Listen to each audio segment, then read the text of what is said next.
Hit and open our January 7th Planning and Zoning Commission meeting. I know a number of people want to get out of here by 6:45 to see the Alabama football game. I'm an Auburn fan, so we'll be here till probably midnight tonight. I'm going to make sure everything goes slow. I just went to Alabama graduation for my daughter, and my wife went there, and my dad and cousin out here in the audience will kill me if we go too long. So everybody please speak quickly and don't be redundant. Welcome. The first item on the agenda is the minutes for the December 3rd, 2018 meeting. Are there any changes or corrections that need to be made? They were in the printed one. I do have one comment.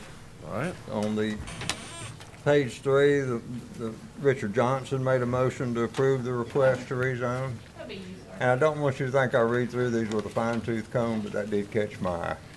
That would be Richard Peterson. Anything else?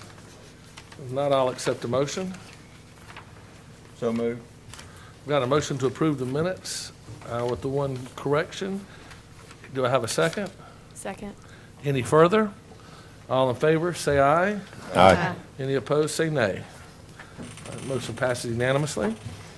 First item on the agenda is the Stormwater Management Program review and approval. Thank you. Kim? Yeah, this is the yearly MS4 requirement. The state stormwater permit with Fairhope, it requires us, the MS4 permit, municipal separate storm sewer system, requires us to submit a stormwater management program plan yearly. And this is online for anybody that would like to review it, but it's our most current plan is online. But this is the update for 2019, and there's a video we want to show you that explains the importance of our stormwater permit and our stormwater management plan. It's 5 minutes long, so bear with me. So it's a requirement that we put this before you for public review. So do you have any questions on our program? I have some questions. There's lots of really good work documented here, and so I appreciate that and applaud your efforts and great education work. So I enjoy reading through this every year. That said, I'm not quite sure. It seems like some things fall through the cracks, and so when we see the impaired streams, that to me is a concern, and I realize that's it's listed by ADEM, and I see Fly Creek is impaired, Cowpen Creek is impaired. I guess ADEM just says if it's E. coli, it's pasture grazing. That's just they're checking a box. And our response is, well, we don't have pasture grazing. What's next? Then what is the next step to say, well, what is causing the E. coli to be in this creek, and what do we do to remediate that? It may not be within. Well, the only two streams that we have that are impaired are Fly Creek and Cowpen Creek, and neither one of those are impaired for E. coli according to ADEM, and that's what this documents. Yeah, this isn't, that's a whole nother ballgame with E. coli testing and things, but our impairments in our streams according to ADEM are not E. coli or the pathogen is pasture grazing, and because we don't have any agricultural fields in our city jurisdiction of Fairhope, that are, zoned for agriculture or agricultural areas, then that's what we're basing our comment on. Okay, that was Turkey Branch, excuse me. Yeah. So what is Fish River then? Well, Fish River, the parts that... Mercury. Yeah. The Cowpen Creek is from Mercury, from atmospheric deposition. So they're So we really don't know Mercury. what that's from. It could be Mobile, it could be... We have no idea, really. I guess I hate that it just falls off the radar because Right. we know, the cement manufacturer, the coal-fired power plants. Absolutely. Industrial, sometimes medical, incineration of medical waste can all contribute to mercury. Yep. And looking at other areas, like the Everglades had a big problem with mercury impairment in their water, and they got to the source of it and found it was incineration of medical waste, regulated that, and it turned it around. I know we have limited staff and limited, but I'd like to see some sort of effort to figure out what is, if it was just general atmospheric deposition, like we have a mercury issue in air pollution, you'd think you'd see it in all of the streams. Yeah. And I don't know. We've been told that the mercury is an issue from the Berry steam plant, and it's because of the directional winds dropping mercury in that area, and that's why Fish River it hits the Fish River drainage basin, and that's where it comes from, which is out of the jurisdiction of. Yeah, we the city can't do of Fairhope. anything about the delta or like the Berry coal plant, coal ash We're just talking pond about or whatever, This but has to do with the city limits of Fairhope, and it's not, and, Yeah. it's us doing our little part where we can. Mr. Chairman, if I could add too, as you said, many of these issues, when you talk about streams and creeks and things of that nature, it's multi-jurisdictional. It may be in another city that goes to the county that then comes to the city of Fairhope. So a lot of times, it takes a very comprehensive approach to address these issues. One interesting thing, outside of Fairhope, there is almost no county zoning, which is a little bit unusual. If you look at Daphne, a lot of areas around Daphne are either in a city or is under county zoning, so there is some land use oversight. Unfortunately, around Fairhope, there's not. So we really have limited ability to effectuate any kind of change as far as land use goes. So, but again, it does bring a difficulty when it is multi-jurisdictional, and for one entity to try to control that's very, very difficult and probably impossible. I guess, I appreciate you just at least acknowledging that it takes maybe a collaborative effort with other jurisdictions instead of us just saying it's, Right. planning and zoning, we can't do anything about it. I think it's This part of is the us public doing what we education. can, our little piece of the pie. which is I know, and there's yeah, there was a football game. huge study just recently done on the Weeks Bay watershed, which includes Cowpit Creek. So there's a lot of information in that, and I think that's on our website, but I know for a fact it's on the NEP's website, and it's Okay. got a lot of information on how they are addressing E. coli. So it's not being ignored; it is being addressed through, some. There aren't any major changes from last year on this. so Just there pretty much looks just like clean we up, keep- and we changed some of our measurable goals as far as the rain barrel workshop that we were sponsoring with Daphne, did not have good participation, so we took that out and replaced it with like Earth Day events, which we've been doing that for a while, but no major changes, just I did have pretty one much language follow-up cleanup. question. Okay. I've got a question. Is there a manhole in Fly Creek Basin? There's several manholes in the Fly Creek Basin. Do we ever have this? We have a survey of them, and we have an do we inventory have- do we online. Do we have overflow out of those manholes? Richard? Not that I'm aware of. I know we used to, and it used to be on a regular basis. Talking about Fly Creek? Fly Creek.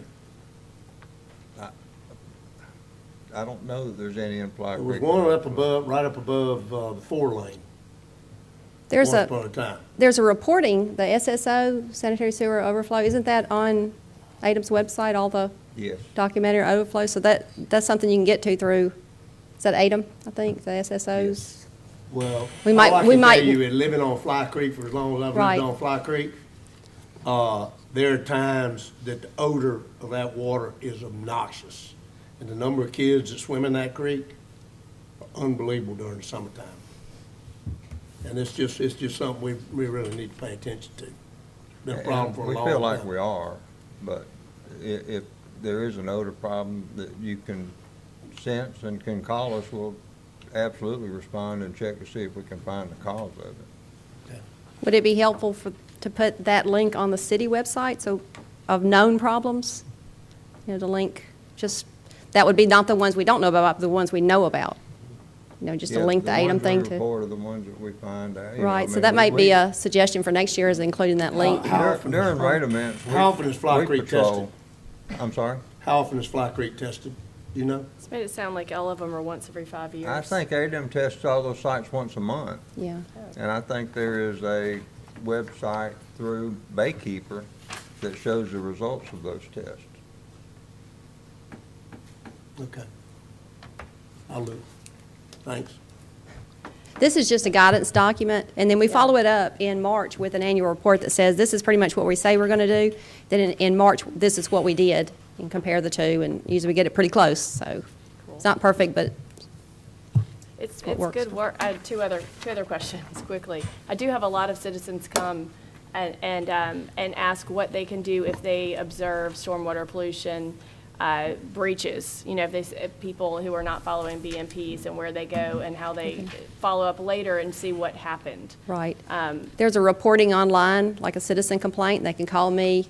There's 2 code enforcement officers now, so we can check on it and make sure that the contractor is put under notice. And I need a stack of your cards. okay.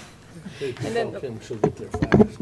Okay, the last question was just with the impaired streams, Do we have any mechanism for the things that we can control? Because we're considering things today that are in the immediate watersheds of Calvin Creek and Fly Creek.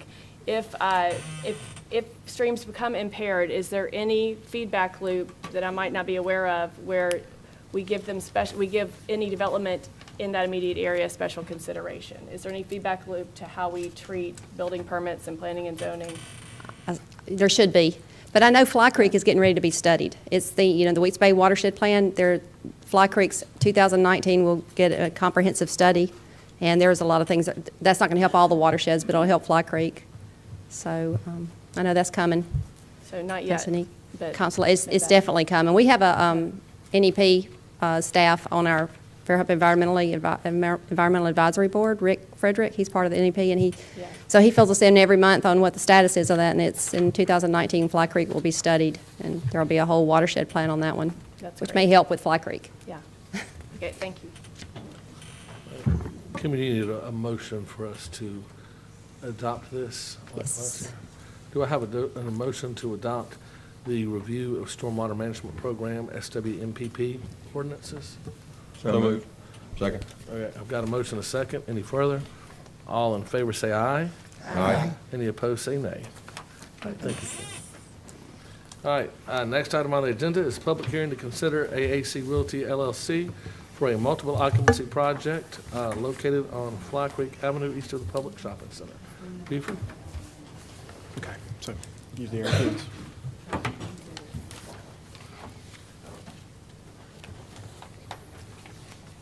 Okay, Chairman, Commissioners, bear with me just a moment here and let me take back control of our computer.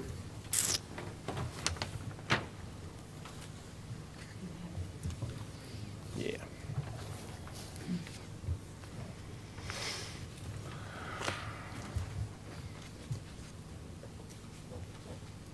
There we go. There we go. Chairman, Commissioners, this is a bit of a complicated project. And so I'll ask you'll indulge me. If I brush over some of the details, we can certainly go back to answer any specific questions. Case before you right now, case number SD 19.03, the Highlands at Fairhope Village. On the slide before you right now, this is also in your packet. On the left, we have the zoning map showing the subject property. You'll notice we've called out each of the lots affected by this development, as well as the number of units, which we'll explain in detail in a future slide. Also, we have an aerial map before you on the slide right now. Now, we have some more recent aerial photos you'll see in a future slide. Let's talk about the history of the site very briefly here. This project originated back in 2006. We had a creation of a planned unit development. You see the case number there on the slide, with final approval by the City Council on October 23rd of 2006. That created the original Fly Creek planned unit development, so therefore the zoning classification of this property at the end of Parker Road, just east of the Publix grocery store, is therefore zone PUD. You'll also see here in 2016 that PUD ordinance was amended, and as amended by the ordinance numbers you see right there. And so I mention that for the following reasons, is that PUD ordinance allows the PUD to contain the following: 240 apartment units, which are currently under construction. That multiple occupancy project, similar to what we're considering today, was approved on September 5th, 2017. In addition, there are 90 flat townhome units / live work units were also included in that PUD amendment. What we're considering today, by today's case number, would be 55 units to be located on Lot 6E. We'll describe that in just a moment. 22 units to be located on Lot 6A. Just a reminder to the Commission that the MOP approval process is very similar to, but not identical to, that of a subdivision, of a standard residential subdivision. There are, as this Commission has seen, there are normally several conditions of approval associated with MOPs. We can go into those in as necessary detail to answer the Commission's questions. Commissioners, we have an enlargement of the zoning map here, and I've called out the lot numbers that we talked about just a moment ago. Again, the 55 units on Lot 6E, the 22 units on Lot 6A.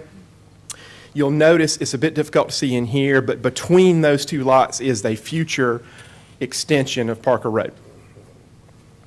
In this drawing here, what we've done here, this is the current approved and recorded plat for this PUD. The green area is Lot 6A. The reddish area is Lot 6E. E is an echo.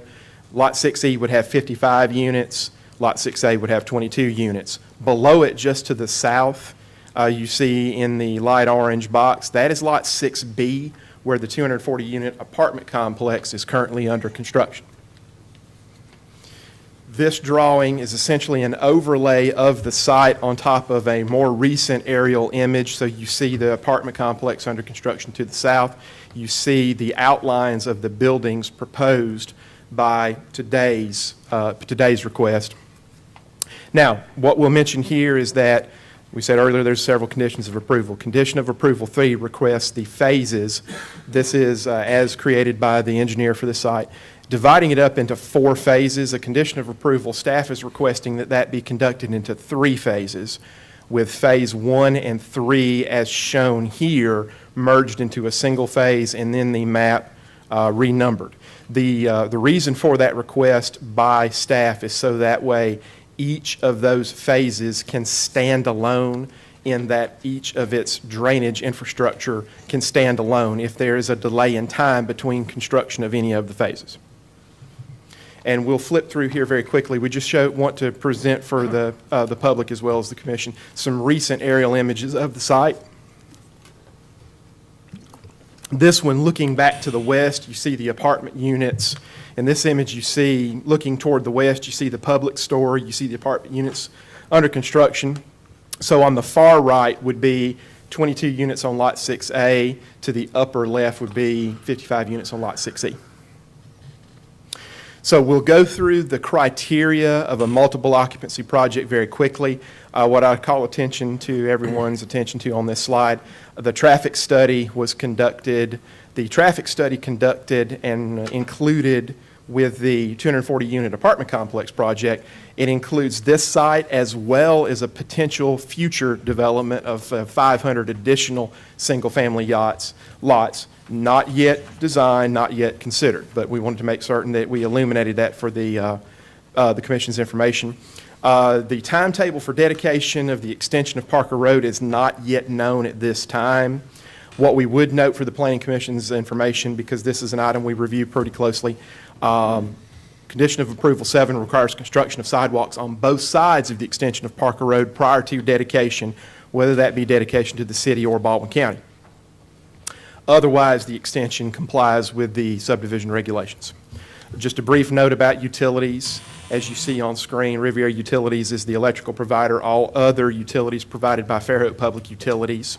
The desire of the applicant is to use a commercial waste service. Conditions of approval 8 and 9 address some very specific review comments that Mr. Peterson and staff had regarding utilities. What I'd call to the Commission's attention here is that the green space, open space of this site is slightly more than 42%. You'll see we've excerpted from their site data table.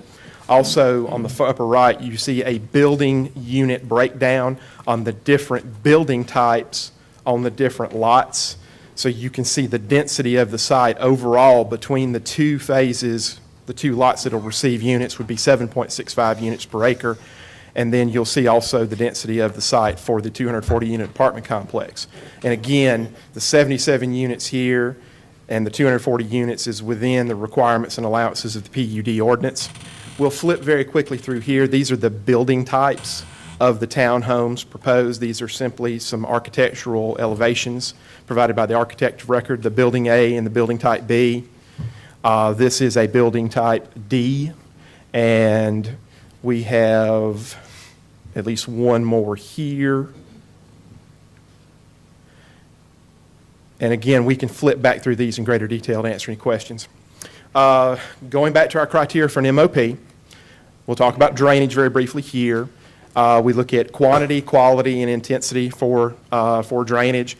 Just to reiterate, It meets the rainfall storm intensity of your 2, 5, 10, 25, 50, and 100-year storm events. The drainage system meets that. Also very important, the pre-development flows are less than or equal to the post-development flows. But what I'd call to the attention of everyone is that the infiltration trench that was installed on Lot 6B during the construction of the 240-unit apartment complex, that is designed to handle the stormwater flows from the entire 37-acre site as well as off-site flows. So the drawing you see on the right shows not only the site but also the off-site flows from which that infiltration trench handles. Now, the infiltration trench is an LID technique that removes total suspended solids by 80%. So the entire treatment volume is accounted for in the drainage system. What we'll note here, and again, we can go through in great detail to answer questions, is that in addition to the LID technique as the final treatment option, they have 3 additional LID techniques that are pre-approved, as well as 2 more LID techniques for a total of 5 LID techniques on the site. So essentially, you have LID techniques that are pre-filtering the final treatment, which is also an LID technique that removes your total suspended solids by 80%.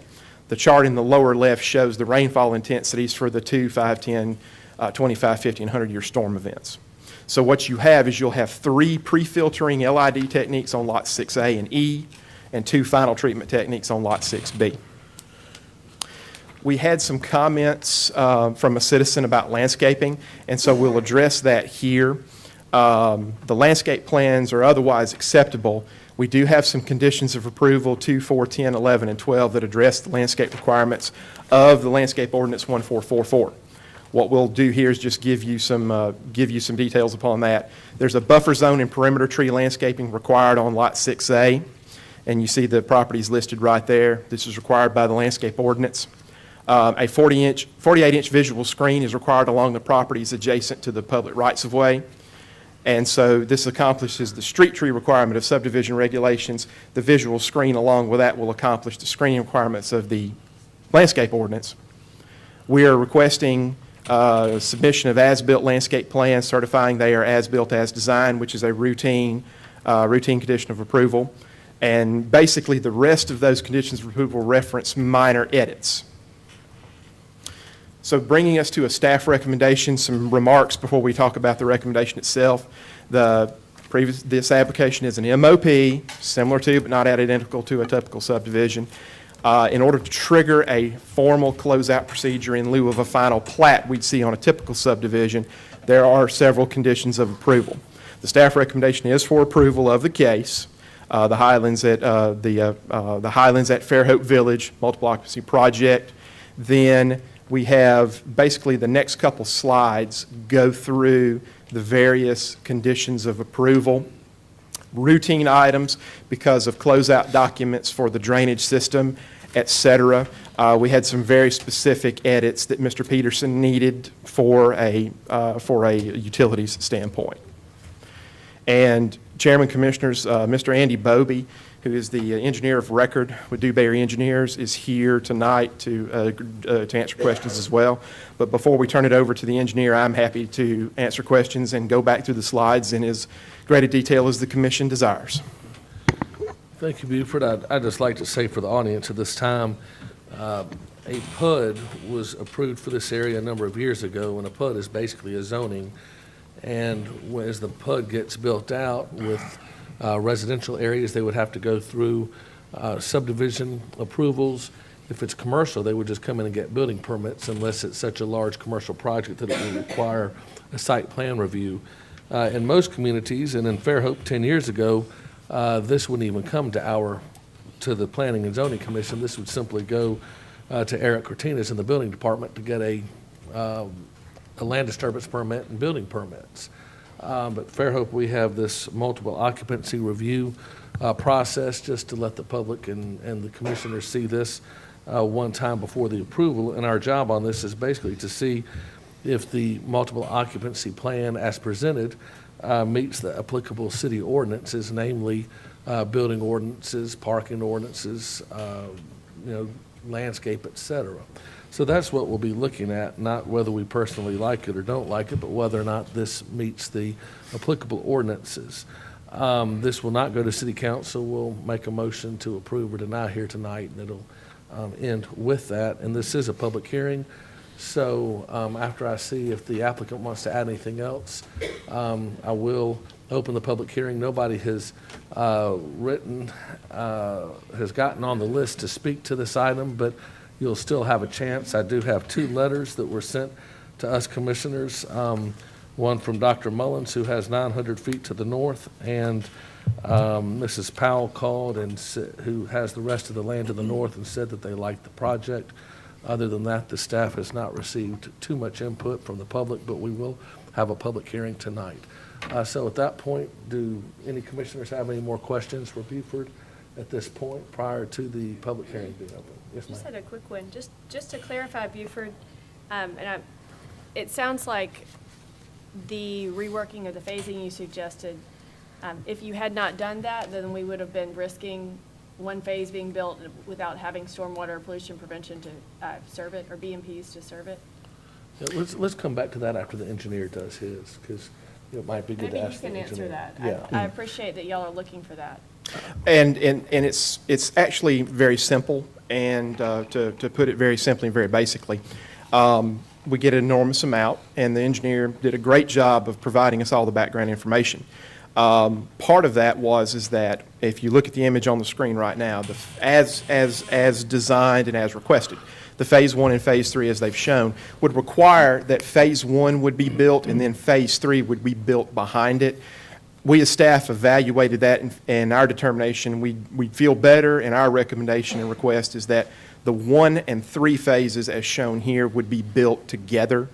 So that way there's no doubt that as a unit, you have a standalone phase. If that phase is built and for whatever reason the other phases are delayed, we know that it's channeling its stormwater, and all of its infrastructure can stand alone. Absolutely. Thank you. Anything else?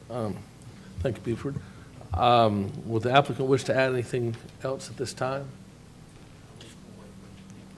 Okay. In that case, I'll go ahead and Can open- you ask if, look down this way? Oh, I I'm sorry. have questions. Excuse me. Yes, sir. Yes. Go ahead. All right. Buford, on the agenda tonight, it said 90-unit MOP project. So is it 77? Yes, sir. So There's not 13 hidden somewhere, are there? No, sir. No, sir. The request we're considering tonight is 77 units. 90 are allowable in the PUD. 77 is the request for tonight's agenda. And that does include all of Phase 1, 2, 3, and 4, right? Yes, sir. So if you look at I'll give you the best image I can give you right here. They've divided up a construction schedule in phases. To what I've shown here on this image on screen is you'll have 22 units on Lot 6A northeast. You'll have 55 units on Lot 6E, which abuts the rear of the public site. So 6E is Phase 1, 2, and 3? Yes, sir. So 6, and then Lot 6B is the existing 240-unit apartment complex under construction now. So then if we reference that to this drawing that's on the screen right here, you'll see that they have a Phase 4, which is basically all of Lot 6A, and then their phasing 1, 2, and 3 is all of Lot 6E. So I know it's a bit confusing because you have construction phasing versus lots on which units will be built. Right. Now, so is this, this is all a part of a larger PUD, correct? Yes, sir. And so if you look at the plat that I'm looking at, I don't see, and maybe it's because it's not colored in here, I see a future amenity. I don't see any green space on here at all. Where does all of that fall into play? Yes, sir. So let me give you an aerial image, and probably this aerial image right here will answer that the greatest, If you look at the apartment complex itself in the lower portion of this image, you'll notice there is a green space buffer, and they've actually labeled it on their drawings as a wilderness area, is the name they've had for that. So that will remain in place. And then the landscape drawings, and we provided them electronically, Commissioners. They'd be too numerous to try to put in your packet. We went through the landscape drawings in great detail, and so to make certain that that landscaping meets the approval of the landscape ordinance, and the drawings they furnished in combination with the conditions of approval we have here will give a landscape ordinance that has everything it needs as required. If just to be clear, the wilderness area and such as that, that was part of the original PUD, and that Yes, sir. has stayed the same, it's not been reduced or Has moved not. or anything else? And thank you, Wayne. That's a very good comment. And if you look at this aerial image right here, this one kind of looking toward the south, if you look at where the cleared area is in place right now for the apartment complex, imagine about a third or probably a quarter of the greenery you see in that image right there remaining before the townhome units begin. And you can see that a little bit better in this image right here. Buford, are there any amenities in the wilderness area? I don't believe that, not in the plans that we have, that it's strictly untouched. My recollection is the plan there is to leave that as basically undisturbed vegetation.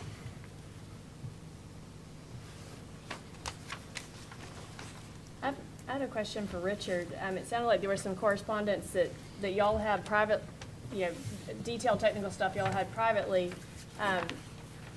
Going back to the questions I was asking Kim, Fly Creek is listed as E. coli, as being impaired with E. coli. So if we currently have an issue, perhaps with anecdotal manhole covers popping off and sewage flowing into Fly Creek, and we know they're already we've agreed to add all these units, what assurance do we have that we're not overloading a system that's already overloaded or already taxed to the, Well, we're monitoring the SCADA system, which shows us the level of the wet well at the lift station. Mm-hmm. And those levels, now the pumps cycle more frequently, there's no doubt about that. And right now I'm working on a side stream storage plan that will put up as much as 150,000 gallon, if not more than that, size vessel near the woodlands or on that property we have behind the Fly Creek lift station. So during rain events, when the older part of town and the older infrastructure is flowing more sewer than it should be, we can bank that particular volume of sewer and put it back in once the flow subsides. And rehabilitating a sewer system is not, a simple or quick fix. It's a long-term project. Mm-hmm. And we're assessing from the plant going out, and we're doing some transmission work now that will allow us to continue to work out into the system and eventually get to these places. But we feel good about being able to manage it today. Richard, for clarity, can you explain what the SCADA system is? I'm sure most people don't know what SCADA is. The SCADA system is an opportunity for us to monitor the pumps and the lift stations and the plant in terms of how high the water gets in that collection basin, and if the pumps are running or not. And in essence, it transmits to a central location within your department where you can monitor it and see. Yes. Matter of fact, at the Woodlands, we've taken a different unit out there, and we're getting better luck with the communication side of that system. So, and we're looking to be able to work toward improving the SCADA system with this other type of emission system is the trade name for that system. But as a layman, that's a pretty neat system because they can monitor each pump. I mean, you go in your office, there's two big screens. You can monitor each pump, its activity level, all those things. It's pretty high tech. But we're plotting storm events with the information we get from these lift stations, and I would suggest E. coli. We also looked at doing a more comprehensive testing protocol where we would look at all of the discharges from every watershed basin within Fairhope, mm-hmm. and during rain events we would run bacteriological samples, and when we get spikes, that would give us a clue as to how to go up into that watershed and smoke test or evaluate the sewer system for breaches into the stormwater system. You know, we're still working to find the resources to do that, but that is a plan that's in place. We just have to dedicate some resources to do it on a more comprehensive scale, and we're working to do that. I'm sorry? Guys, we can go on. We're really talking about this mock today, and. Well, that was a and I turn this specific over to the question about commissioners the- after But I will public say, hearing. when- I turn it over to when- Commissioners, and y'all can take all night. but You know, we E. coli is really not suggest necessarily you just human-related give it a chance bacteria. first. And when you look at the Auburn, I don't want to throw, you know, I'm not throwing stones at anybody, but there are a lot of cattle on that property. And there are a lot of runoff that comes into Fly Creek from that property. And So I'm not, pasture and grazing Art, could be part I of don't it. know, I'm happy to look at any part of the system you want to look at, if you have a concern for any part of it. Well, I've tried to evaluate it, and I've done the best I can to make sure that we're doing our due diligence. Now, we've got work to do. I'm not gonna, you know, suggest we don't, but. That's what I mean, that's what I wanted to hear, and just that we're not gonna that it's been, that the capacity of the system has been evaluated, and that this additional 77 units, the additional 100 and whatever before it, aren't going to exacerbate a problem, and that we have a follow-up, even as it gets built out, to address it. I mean, I know you need the resources to Yes, do we that, are but- working to address every problem that we can see from all the development that we're looking at here. All right, I'd like to go ahead and open the public hearing at this time. Does anybody from the public wish to speak to this item? All right, in that case, I'll go ahead and close the public hearing and turn this back over to the commissioners. Mr. Bovee is in the back there if you have any questions that need to be directed toward him. We did have a couple of questions about the 1 and 3 coming together. Which sounds like something that should be done. Y'all don't have an issue with that, do you? We tried to design this to where they could stand alone, but we understand the comments the city has associated with that, and we're willing to work with the city to try and combine these into the 3 phases to move forward. Any other questions for the engineer?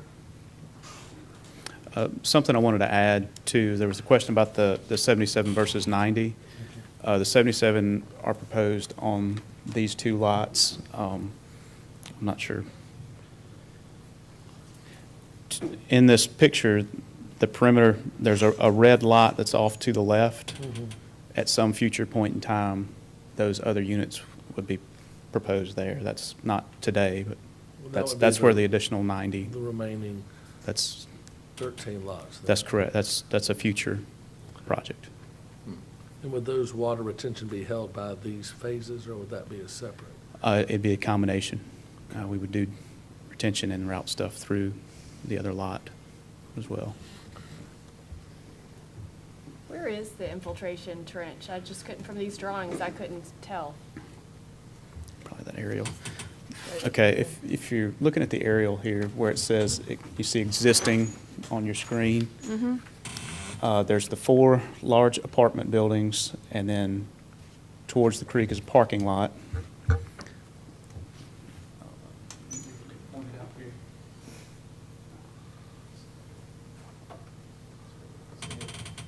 The infiltration trench is going to run, it runs 1,650 feet along this edge of the parking lot, and it terminates, there's a little tree symbol up there, there's a box adjacent to it, and that's where it terminates. Okay. It's just the lowest edge of the property, the whole length.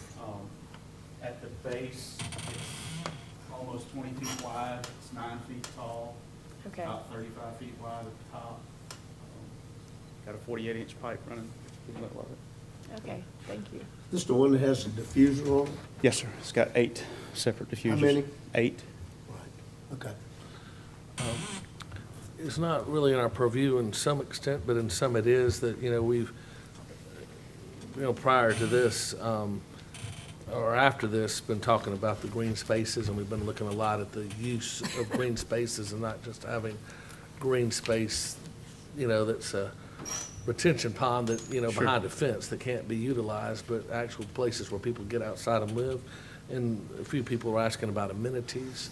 Will there be any amenities on this, or will they be able to share the amenities of the apartment or or what is the recreation plans for the Let's see if I people can- that live here to draw them Oop, there? Too far. There's something with a pool, but you can't see what, Yeah, I'm trying to get to the, it looks like a windmill. I don't know. and Commissioners, we apologize. When the image goes on the monitors, the cursor we see on the laptop does not appear on your monitor, so I apologize for that. Right here you've got a right pool. here, just above my finger is where we're proposing to have a kind of a pool facility and house. Are your townhomes, I know this, you don't have to answer this, but what's the difference between those and the apartments? Are they gonna have any kind of car storage or? Just are they- some will have garages, some will not. The ones that do not have parking. The townhomes will be fee simple or single family. Are they gonna be for sale or for lease? It's for sale is the Not that- proposed. You don't have to answer that. Sure. But if you want to, you can answer that. Sure. I'll always ask it. Holly will always ask that, but you're not required to I answer that understand. question. I understand. All right. Any further questions? One more question Yes, for sir. you, Mr. Chairman, probably. So if there are only 77 units being considered for MOP approval tonight, the other 13 in that one little lot that's carved out would come back to the Planning Commission for a MOP approval in the future? So we're not blindly approving those 13 then? Okay. Those 13 would trigger them off? That's correct. Well, good question, Jack, because I don't know the answer to that. Oh, public hearing's been closed, I'm sorry. Were the cities, and I may be asking this in the wrong time too, but there were some concerns about the preservation of existing significant trees. It wasn't clear how those were resolved. There was just comments. I can answer that. Okay.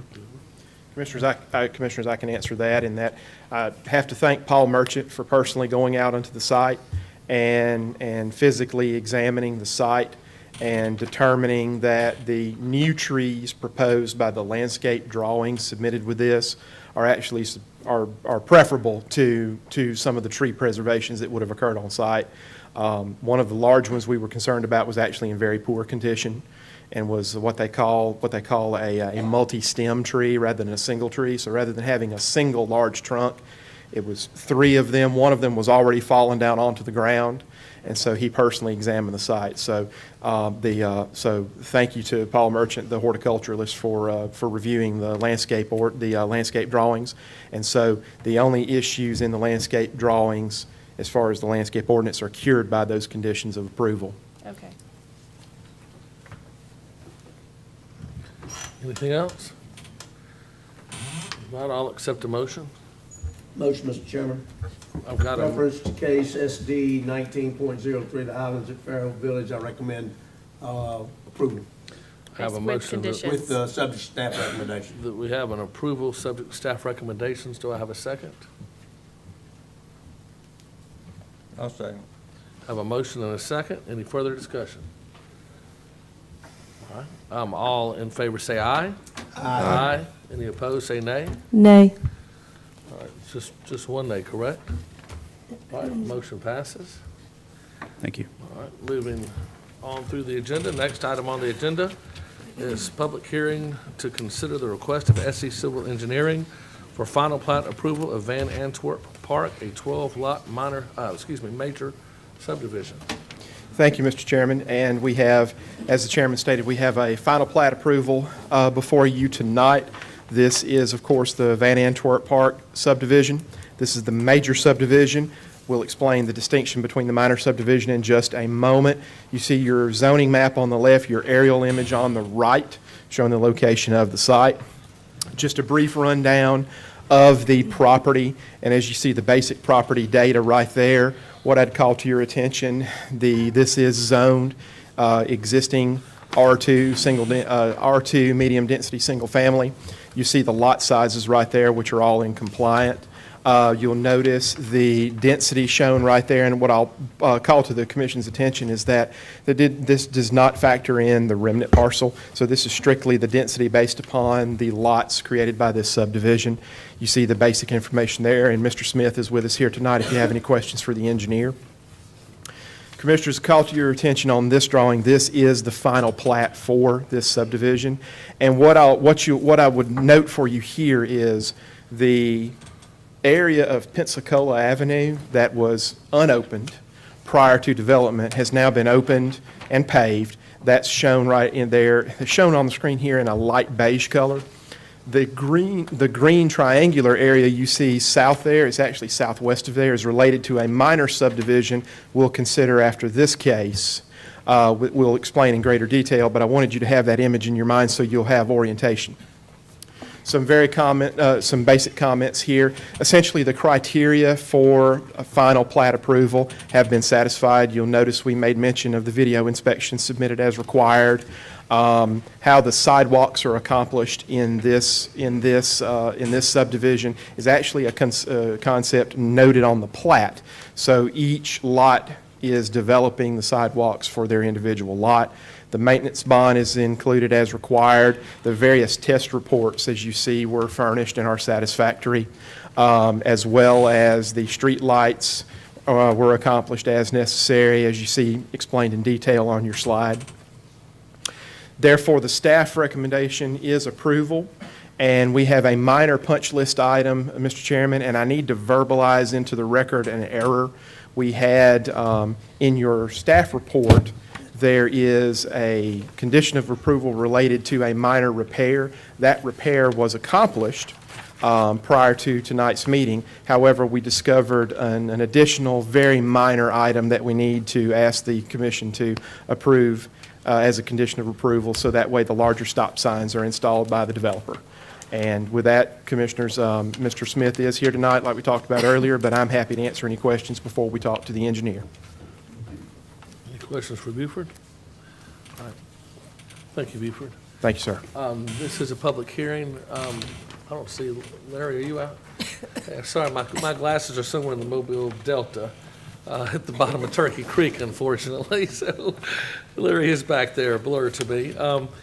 I'll go ahead, if you don't mind, Larry, and open the public hearing first and see if we have any questions before you come up.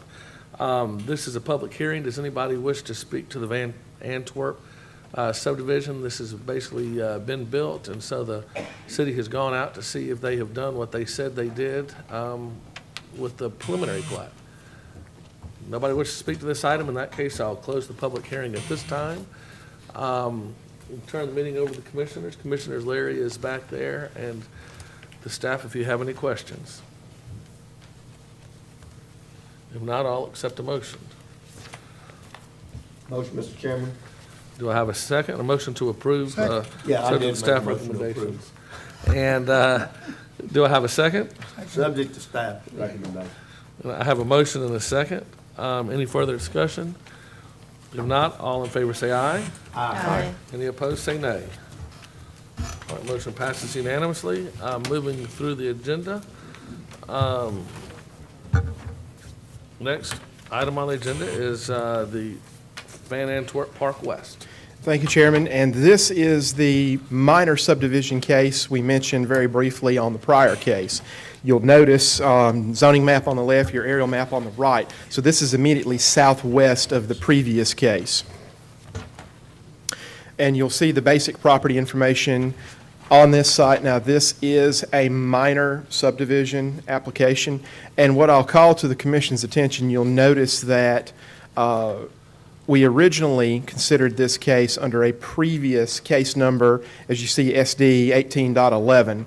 And one of the conditions of approval is that essentially the Van Antwerp major would be completed.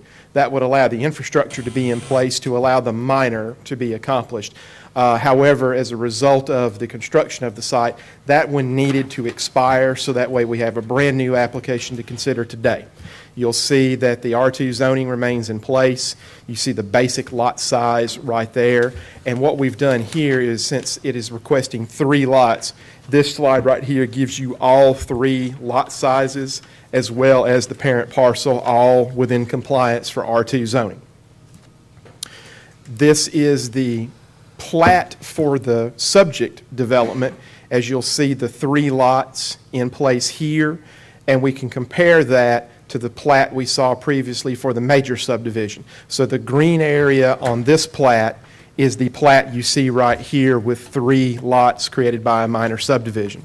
So therefore, Chairman, Commissioners, the staff recommendation is approval of case SD 19.05. We have one minor request for a condition of approval. It's that a note shall be added to the plat indicating that sidewalks shall be constructed at the time of home construction.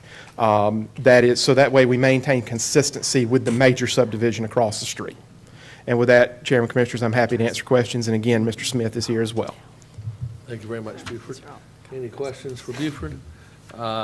If not, I'll go ahead and open the public hearing for this item. Anybody from the public wish to speak to Van Antwerp West minor 3-lot subdivision?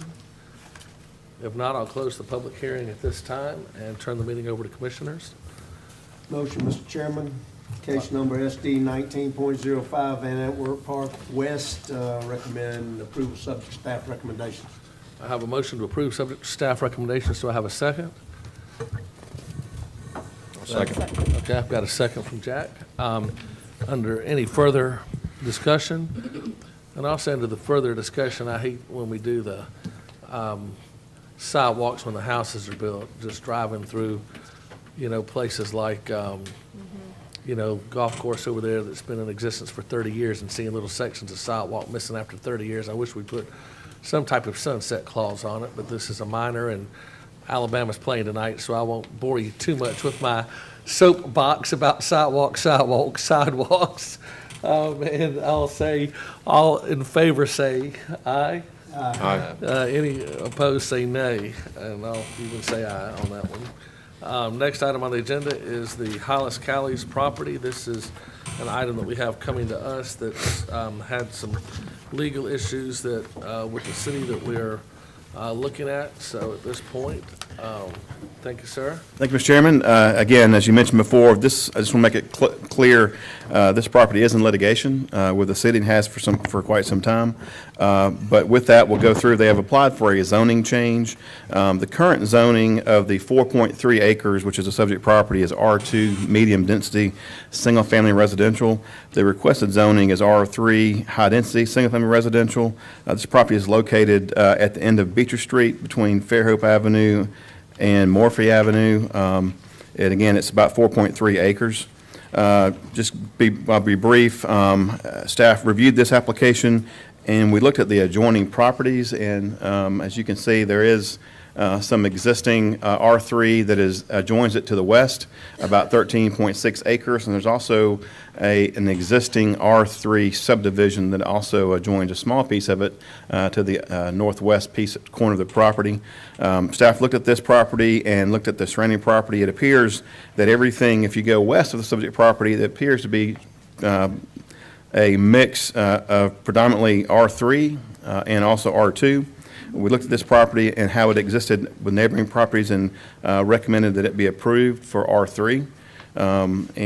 Be happy to answer any questions that you have about the property. I got a question. Can I mention something real quick first? Go ahead. I had a few questions from the public before this, and I'd just like for the people in the audience to understand R3 is a higher density, but it's still a single-family zoning. It's basically, isn't it 10,000 square foot minimum versus 12,000? Well, the difference between the R3 and the existing R2 is about 10 feet of minimum lot width on the street line, and then the minimum size for R2 is 10,500 square feet. The minimum size for R3 is 7,800 square feet. So 7,800 versus 10,500 square foot lot, and then 10 feet of lot width is what we're talking about. We're not talking about apartments versus residential. Right. Single family, it's basically just a little bit smaller lot, both square footage wise and width wise, but still single family, not townhomes, apartments, condominiums, or anything like that. That's exactly right. This will stay, if it is approved, it will stay single family, much like the property that adjoins it to the north and the west. If you see the on your screen, the property that's sort of northwest, say that little one street, it will be very similar to that look. I would presume if it is approved that any potential development would look much like that. But again, to have anything that's multifamily, it would take a different zoning. This is again predominantly single family zoning, and there's no request for anything multifamily. Again, that would be a whole different zoning category that we would look at and likely not recommend that because there's nothing around that's not single family. But what we look at is the adjoining properties, the compatibility with adjoining properties. When we see this, the majority of the property that adjoins this to the west is existing R3.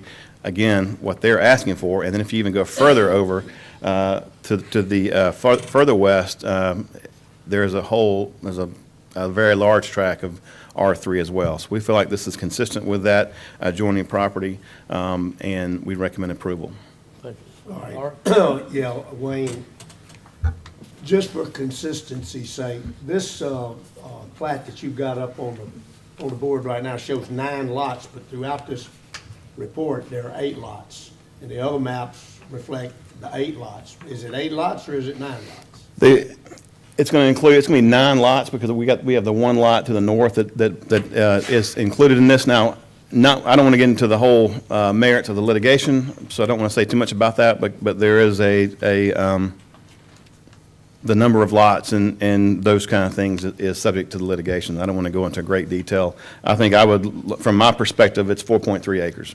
Okay, but if you look at page 3, you see page 3? That lot to the north is not Right. part of page 3. So which is it? Is it? It's going to include 8 lots, or is it what you show here? It's going to include the lot to the north, along with that Okay, property. so it's 9 lots. Right. All right. Got it. Any further questions for staff? No, I said. Thank you, sir. Have- Oh, I'm sorry. I Can gotta we, start looking up. I'm sorry. just as a point of order here, can we, or point of information, can we request to put some conditions on this if we were to so move to make the recommendation of approval to the city council? And I'll tell you exactly what it is, if you're wondering. It's probably a Steph or Ken Watson. And I'm going to tell you that I'm real leery about this. I really want to hear from some of the residents. I hope they're going to speak to this tonight. But, this is in litigation. This property's in litigation with the city right now. That's really hard to talk about this because of Jack, sensitivities. who brought the suit? Citizen? The property owners brought the suit. Adjoining property owners? The current property owners, yes. That was my question for Ken, is I didn't know what jurisdiction we have right now with it being in litigation. I don't know why we're looking at something Well, like this. I don't know if he can answer that, but Well, I wouldn't be. give it a shot. And I'm not handling the litigation directly. Matt McDonald in my office is. I did obviously talk to him when I saw this on the agenda. I would encourage the commission just to consider this application as if it wasn't in litigation. Just consider this application on its merits as you see it. But I can't help but know what I know. Yeah, I think. So therefore, I'm going to make just a suggestion. Let me just throw something out there on the table, and you can discuss it as a commission, or Wayne, or Ken, tell me to shut up if I need to. I would like to, this extends onto Beecher Street, which I think is no secret that the residents contend is a private street. And I would like, if we were to even consider this, to put a condition that this, I don't know, that any future ingress, egress of this property be from Morphy Avenue. Is that allowed? I think if the applicant voluntarily does that, it's allowed. I don't think we can do it as a condition. Tell me if I'm wrong, Ken. I don't think we do it as a condition unless they come up with a PUD. But if the applicant says that they don't mind putting that down as a, some type of, what would it be, a deed restriction, I think it would be okay, wouldn't it? I think that's right. What we're talking about now is what, y'all know, what uses and limitations on those uses in terms of the type or the density here is what's really being considered. If that being the case, then I want the minutes to reflect that I've requested the commission consider any future development to only be accessible from Morphy Avenue. I just want that in the record. And Mr. Chairman, I think staff agrees with what Councilman Burrell is talking about. I think that's something that's been discussed fairly in-depthly, and we agree with that as well. Well, whether it's only or not, just in keeping with our connectivity, with our goals, it should go through. I mean, that would be. Connectivity will require it to be punched through. There's some other issues there, I think, that we're not allowed to talk about tonight that I think will have a bearing on that. And so I know from at least my limited knowledge of the litigation, because I'm relatively new here, I think that's something that we would encourage, that it come off Morphy Avenue, not go through Beecher Street. With it being a private street, is it city maintained now? No, it is not city maintained. Okay. Yeah, but that's not what we're considering here tonight. Right, but I think it's worth mentioning, as Councilman Burrell mentioned, that it's an issue, and that I know that staff will be, if it comes forward with a subdivision plat, we're going to be encouraging it to come from Morphy. But we're not closing any doors on that if we change the zoning or not change the zoning. I don't think That'll so. all come up with the plan. Yeah, it'll have to be, Subdivision. the plat will have to come back to the planning commission. We'll have a chance to look at that time as well. So what you're saying, let me just be sure I understand. What you're saying is the street going north is not maintained by the city? That's correct. Okay, that's enough. That's all. That's enough. Just briefly, and this is an ongoing comment, when we see the comprehensive plan map with the village centers, and then, well, this is impacted by the village center, it would be, this may exist, I may just not be looking at it, but it would be incredibly helpful to know what would be the ideal zoning in this radius out from the village center, this radius out, instead of the sort of spot, the way we do it, that's just sort of shotgun approach as people request it. Right, and I absolutely agree with you. The comprehensive plan, it does have the village centers, Yeah. but it doesn't really have any context as far as to what density, even what use type there is out there. So I absolutely agree with you. That's something that Yeah. we've struggled with a little bit. I think of a As we move quarter forward mile. with a new comprehensive planning process, that's one thing that we're going to be encouraging. I mean, the comp plan does give some guidance from a distance criteria, Yeah. and a little bit of guidance there, but we're hopeful to have more detail from a broader land use perspective, not a zoning, but a broader land use perspective. So, because I think to effectuate, what's difficult for municipal planning is that we make decisions sort of on an ad hoc basis over a period of time. If I'm the developer, I can master plan the whole development, maybe 80, 100 acres or whatever it is, and then Yeah. we can make that decision at that time. For the city, it's difficult because we're making these decisions over a period of 5 to 10 years. That's why it's Yes, you're important to able. have a fairly detailed, but broad enough to have some flexibility in it from a long-range planning perspective. So we are ensuring that as we make these decisions over time, they're consistent with one another, and the developments then can be consistent with one another, and you have connectivity, and you have a consistency of land use to meet that broader objective, maybe it be a village center or anywhere outside of village center over time. That's the difficulty of planning for a municipal level, is, again, trying to remain consistent over time. When you Yeah. have detail, that helps that tremendously. When you don't have a lot of detail, it can lead to maybe some bumps in the road. Well, it feels like this is where a real transect plan would be very Right. helpful, because if we're encouraging density next to the village centers, how dense, how close, how far out does that extend? And then we don't want to leapfrog and then end up infilling where we don't want to, so that's, Well, the transect-based planning and context-based planning is, I think, is very important. It is somewhat difficult when you do have areas that are already developed, so you have to Yeah. have, when you put in place any kind of transect plan, you have to, how you put it in place is the key to that. And so, as we move forward with a new planning process coming up, hopefully, I think you'll see a big improvement from the direction you're provided from a comprehensive planning standpoint, to try to make sure we are consistent and we keep on track with what our goals are for development in the city. If the staff could have the authority to, in the entire 36532 zip code, zone everything how they would like it to be zoned, our job would be so incredibly easy. But There'd be a lot of legally, they upset don't people. have that right, and everything is out of the city limits where the growth is, and it's just yeah. leapfrog stuff comes, and I just sit here and I see it, and just, but I think there's a certain population that when Fairhope gets Right. to, that you can do forced annexation, 24, is it 25,000. 25,000, and at that point. It's not real popular doing that, though, but it can could be- happen. It's not popular, but, as I've been on this, the one thing I've learned on the P and Z through my years is we're all hypocrites. Everybody loves zoning on everybody else's property, but just doesn't want it on their own. Yeah.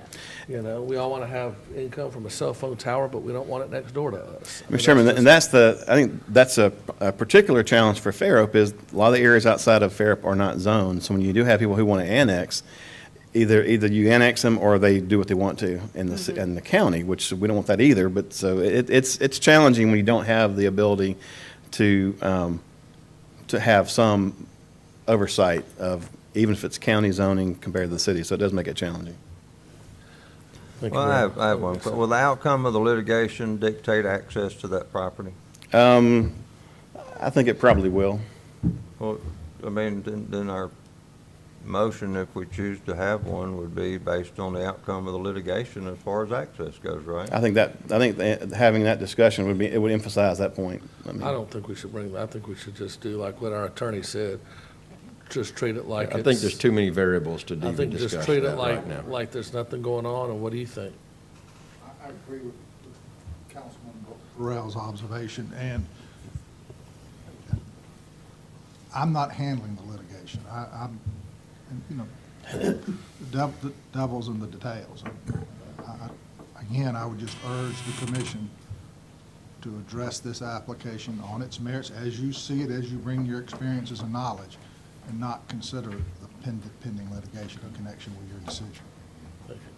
Now, why'd y'all say it was in litigation when we started then? I think it's prudent to make you aware that it is. I mean, that's something we know. I don't want to hold that from anybody, knowing that it's in litigation. We're not trying to influence any Well, decisions. it sounds like it could exacerbate some of the problems if we approved to allow higher density to me. I mean, I don't think it's going to exacerbate the problem. I'm not as in tune with it as some may be, but I don't think it's going to exacerbate it. I think we mentioned it just to be clear and make full disclosure what's going on. We don't want to not mention it when we know Move forward something's and going see, on. those questions some of those might get answered as the time goes Well, on. my point is, So, going to Wayne's point, my point is, we don't want after the fact somebody to say, oh, y'all approved it or denied it because it was in litigation. So we want you to know it's in litigation, but at the same time tell you, encourage you, I can't tell you what to do, but to encourage you or to urge you to consider the application on its merits as if it were not in litigation. And we'll be fully transparent of what's going on. We don't want But to the try to issue shade it. still is it's a zoning, a recommendation to the city council about zoning, Correct. period. That's right. And this, Okay. and this will be us recommending to city council. They will ultimately have the final decision, just like on all, on all zonings. We simply make a recommendation to the city council, and the zoning becomes an ordinance, so only the city council can approve that. So I'll go ahead at this time. Thank you, Wayne. Is Daniel Blackbird, I think, is he? I thought I saw him earlier. Again, I don't have my glasses. I didn't know if anybody wanted to speak on behalf of the applicant. I think I saw him earlier, but not now. In that case, I'll go ahead and open the public hearing.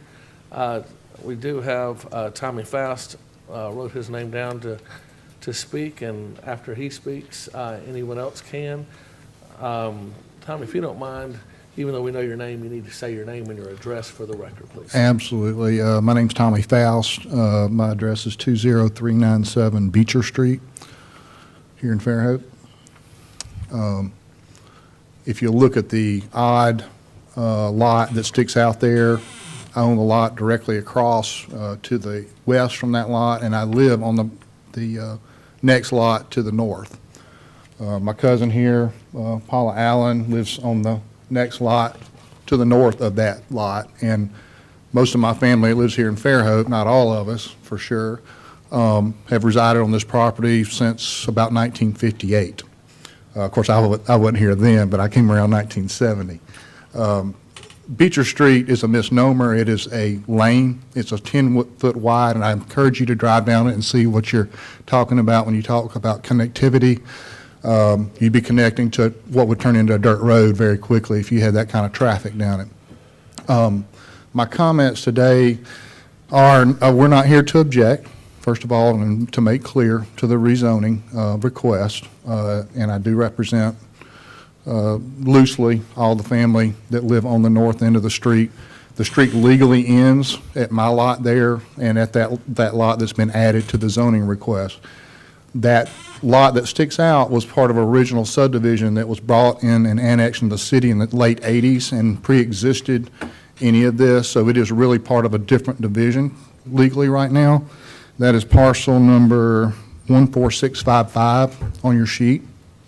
I understand why it's being included, but I want to caution you that if this could possibly be an end around, and I think I'm probably talking to the staff here more than anybody, and I know they've been very tightly, closely monitoring this and worked on it, and I appreciate your hard work, is it cannot be an end around that any PUD or future development would access it through our driveway, basically.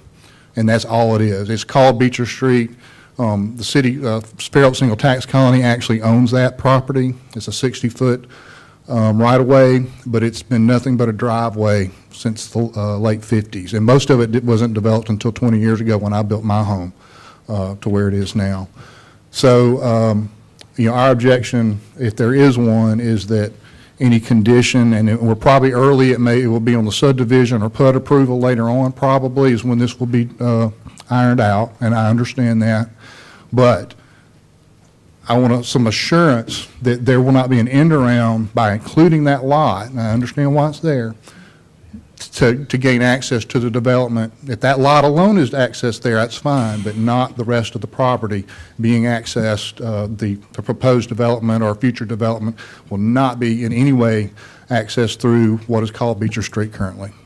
Mr. Chairman, I got to address that real quick. Anything in a subdivision requires access to a public right-of-way.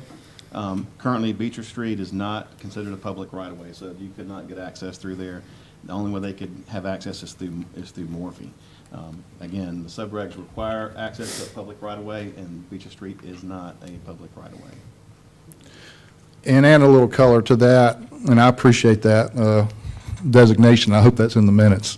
As an official government representative of the city of Fairhope, largely the lawsuit that has been in place, the subject of it has been whether it is public or private.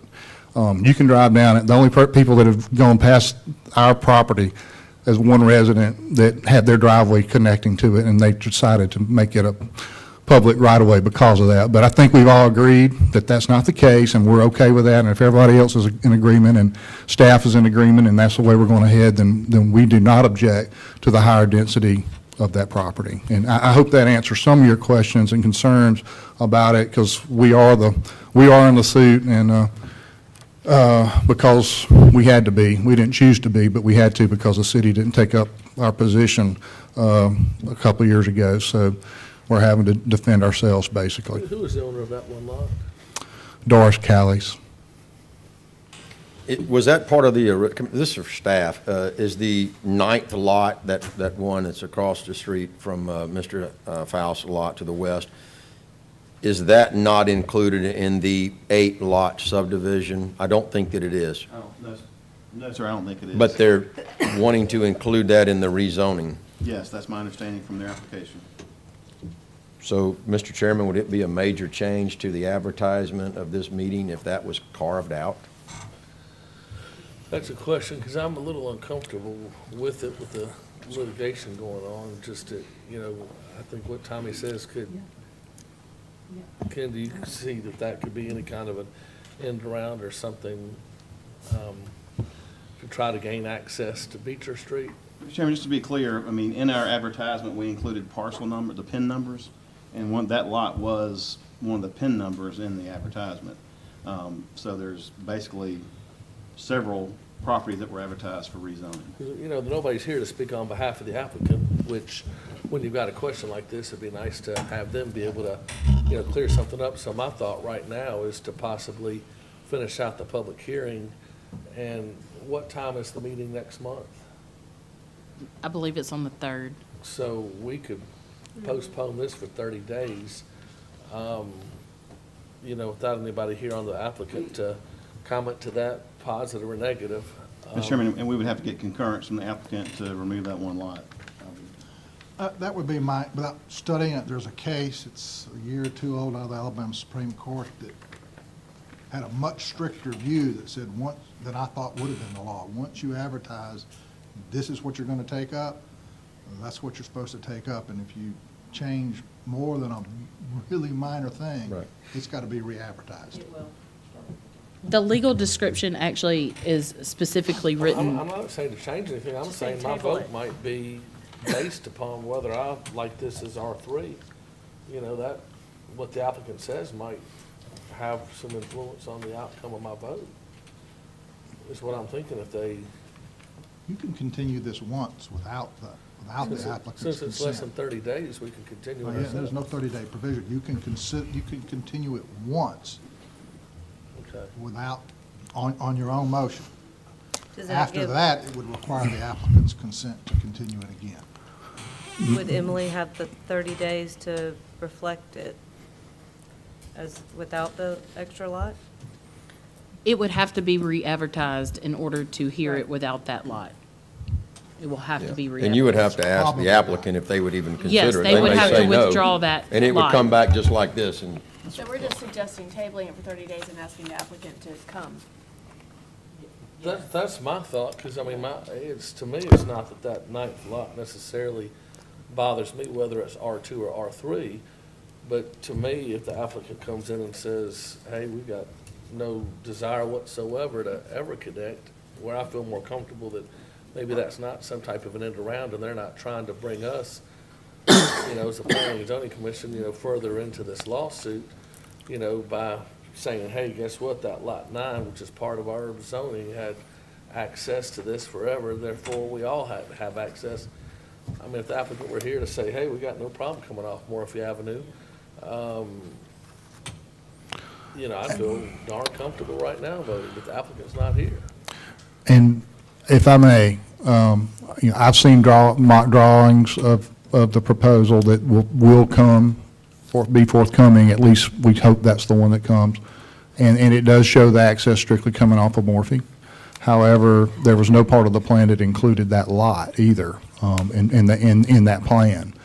So I think that, If our well, I attorney probably should keep my and mouth staff shut. feels comfortable with it, I'll take their recommendation, and I'm fine voting today. I was just kind of bringing that up. If y'all have any hesitations that this might be some kind of a legal ploy, I'd rather hear from the applicant. If y'all feel pretty confident that it wouldn't affect the access question, which is what a big percentage of this lawsuit's about, and if y'all don't think it would affect that at all, then I'm ready to vote right now. In my opinion, anything moving forward as far as a PUD or a subdivision would have to have access through Morphy. I don't know how they would have access through Beecher. So from our perspective, I think anything that moves forward will have access off of Morphy Avenue. Well, if you're comfortable with that, I am. Then. I just, and I wish I could say more. I have some reservations about that lot for some other reasons. Well, this is nothing. I think that lot could be utilized in the settlement negotiations. Well, we're making a recommendation to the city council. And Mr. Chairman, I mean, I think, I mean, as We're far gonna as, kick it over to you anyway, Jack, so I mean, come on. Mr. Chairman, as far as tabling it, I mean, that 30 days is not, I don't believe that's too much to ask to table it. If you want us to contact It them. needs to be, you need to make it to the next meeting, and that could be an issue that we don't meet on Sounds the good. 3rd, so it ought to be the next meeting, not 30 days. Sounds good. Let me go ahead before. Do we know if the applicant will come? Well, it's their choice, but before let me see if anybody else wishes to speak to this, so, because I guess we go ahead and finish the public hearing, and then if we table it, we don't have to have a public hearing next meeting. Yeah, if it's re-advertised, we'll have to start all over again. No, I'm not talking about that. That would go, I mean, next meeting, we'll just be discussing this, and it'll get voted up or down, but then with the new zoning deal, I mean, if it got voted down, they could come back the next month with 8 lots or whatever. Wouldn't that be correct, Wayne? There's no time. I mean, they couldn't come back the next month, but, I mean, if we got voted. If it voted down, if it was denied and then denied by the city council, they have to wait a year before they can resubmit. Okay. So a 1-year wait period. Okay. All right, does anybody else wish to speak to this item? In that case, I'll go ahead and close the public hearing. I'd feel comfortable with the motion to postpone this if anybody's willing. I'll make a motion to postpone until the next planning commission meeting. Do I have a second? Second. Any further? All in favor say aye. Aye. Any opposed say nay. No. No. No, okay, we got one no and the rest. And Mr. Chairman, just to be clear, we'll reach out to the applicant and ask about that one lot as far as it moving forward with it, or if they want to modify their application. And if they have to modify the application, it'll have to be re-advertised and go through that process again. And it sounds like the concern about it isn't that really anybody's concerned about that one lot as much as, is there some Their kind of access. legal, What's the agenda? agenda going on behind it. Thank you for the word, yes, I like. All right, moving on. Next item on the agenda is public hearing, Henry and Barbara Brewster to establish R2 medium-density, single-family residential. The property is located north side of Twin Beach Road between County Road 13 and Thompson Hall Road and is known as the Long Branch subdivision. Thank you, Mr. Chairman. This is a conditional annexation and a zoning change. The property is in the county as we speak, unincorporated Baldwin County, unzoned Baldwin County. Pursuant to Article 1C6 of the Fairhope zoning ordinance, when you have property that's not coming in as R1, they have to go through a zoning change and it's considered a conditional annexation. Again, this property is 18.71 acres, currently unzoned, unincorporated Baldwin County. The requested density is R2 medium density, single family. In your staff report, you'll see we've outlined what those requirements are for R2. And then also want to mention we did do a compatibility analysis. I won't go into the great details of that compatibility analysis, but what we will tell you is that the site plan that accompanied the annexation petition and rezoning petition shows a density that's far less than what the compatibility analysis indicated would be appropriate for the property, so they're very much less than that. The property is currently has timber on it, undeveloped, and as you can see from page 4 of your report, there is a site plan that was submitted. Again, this is just a preliminary site plan. It's not a final site plan. Most of the 28 lots of this subject property, 28 lots over 18.7 acres. The majority of those are to the east. There is a drainage basin that goes to the property. As you can see, it's outlined in the dotted blue line. And so these are well away from that well away from that drainage basin.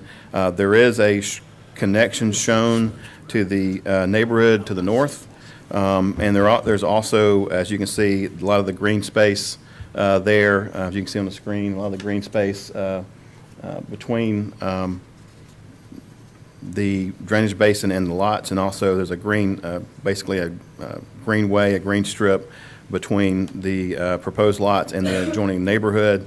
In our opinion, that creates a bit of a compatibility, a little buffer area between those two. The neighborhood to the north is R1. Lot sizes range in there around 100-foot lot width, 85 to 100-foot lot width. The proposed R2 is a 75-foot lot width. And again, the density is around 1.7 units if you look at the preliminary plan that they proposed. Again, staff reviewed this application, looked at the adjoining properties, did the compatibility analysis, and what we found is that the zoning is compatible. So if it is annexed in, the R2, we believe, would be compatible with the surrounding neighborhoods, and we do recommend approval. And can I ask you one question? This is just for the public's knowledge. There is a preliminary plat, but we're not looking at that at this time. We're simply looking at the zoning. The plat could be changed 180 degrees. Right. And Mr. Chairman, it's a preliminary site plan, not a preliminary plat. I'm sorry. Preliminary site yes. plan. And I'm going to request that the commissioners don't look too carefully at that, since, when we rezone this, it's zoned forever. The preliminary plat plan could be changed tomorrow, since it's not officially being brought to us. The other thing is, in this case, we simply make a recommendation to the city council once again, who will approve the zoning. They'll hopefully look at our recommendation, but they may have other ideas and things that we haven't thought about, and don't necessarily have to take our recommendation on this. And the final question, Wayne, is if this isn't zoned staying in the county, is this kind of density allowed? If it stays in the county, the minimum lot width is 100 feet, but a lot of the buffers and those things like that we have now, and setbacks and all would not be applicable to it if it stays in the county. Now, in the county, it could be residential, it could be multifamily, it could be a number of things. It could be a machine shop. if they wanted it to. It could be. I mean, because it's unzoned in the county, there is no land use control. That's the difficulty I spoke of earlier. When you have properties that are in the county that want to come into the city, the alternative is they stay in the county and they can be anything, do anything. We have far less oversight of that because there is no county zoning in this area. I do want to mention real quick, Mr. Chairman, the site plan, it's basically a preliminary site plan. I'll read the section from the ordinance. It says, under site plan, it says initiation review of a preliminary site plan accompanying a zoning map amendment shall be reviewed according to the zoning map amendment procedures. It's clear that when you submit a rezoning, you should submit a preliminary site plan, and that's what this is, preliminary site plan. This may change, it may be modified. Again, this rezoning does not allow any kind of construction to move forward at all. As you're well aware, if this were to be approved, they would have to come back with a preliminary plat, which would show all the drainage, all the streets, all the lot widths, all the construction necessary to construct a development, and that would be reviewed at that preliminary plat stage when we look at every detail of the subdivision regulations. Again, this is just a zoning change to assign a zoning to an unzoned property in the county and to have it annexed into the city.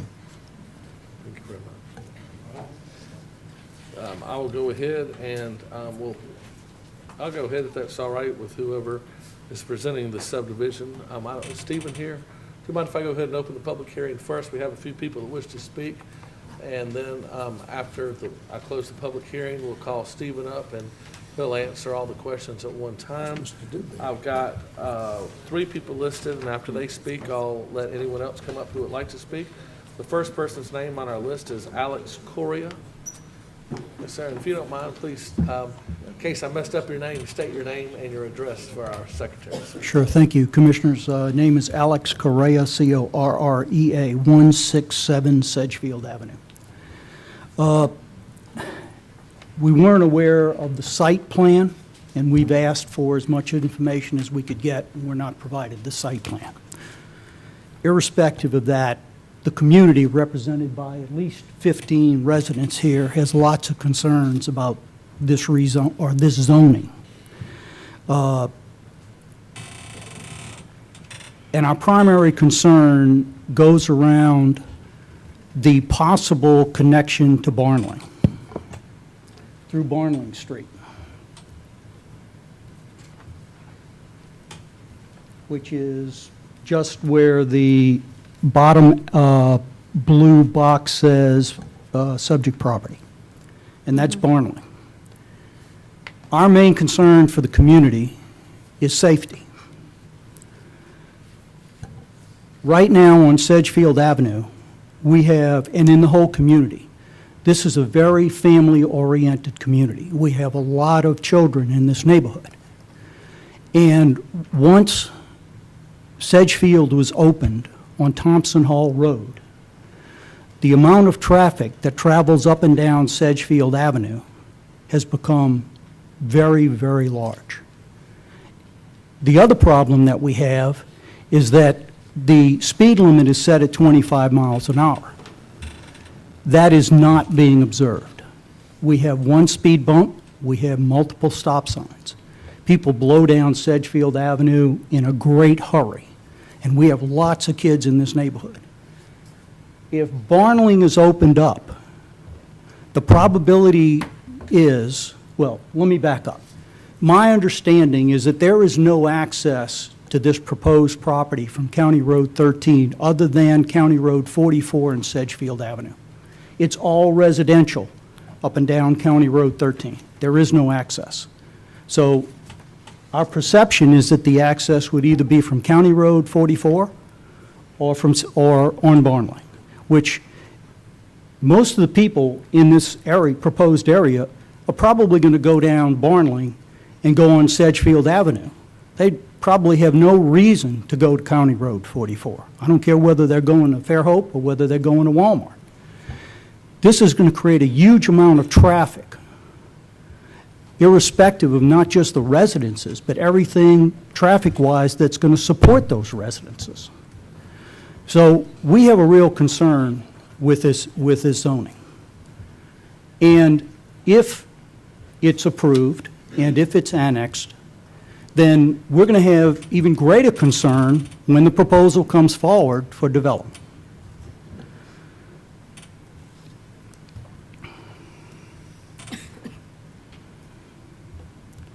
We also have a concern about the rezoning to R2. Sedgefield is zoned R1. And if this is adjacent to our properties, we have a concern that that may have some negative impact on the value of our properties. This may be a minor concern, but it is a concern. We have a 28-foot right-of-way, common area, on the south side of Sedgefield, which abuts up to where this proposed property is. And there are quite a few large oak trees there that are going to come down if that street goes through there. We also have a concern, because we've seen it, we experienced it when Thompson Hall Road was opened, the access to Thompson Hall. Development did not come, the construction did not come down Thompson Hall Road. They came up County Road 13 into Sedgefield to go all the way to sections 3 and 4. And if this is connected, that's probably how the construction is going to take place. It's not going to go to County Road 44 to come in, it's going to come through Sedgefield. And then we have to put up with everything that we just got through with after sections 3 and 4 were developed. We would like to see if we can have access. I've listened to the term connectivity. We'd like to have access to several things for the community to understand better what the city is relying on. One would be whatever the city ordinance or whatever it is for connectivity, so we can understand that. We'd also like, if possible, to have access to the studies that were done for traffic, sewage, water, all of the city services, stormwater, drainage, schools.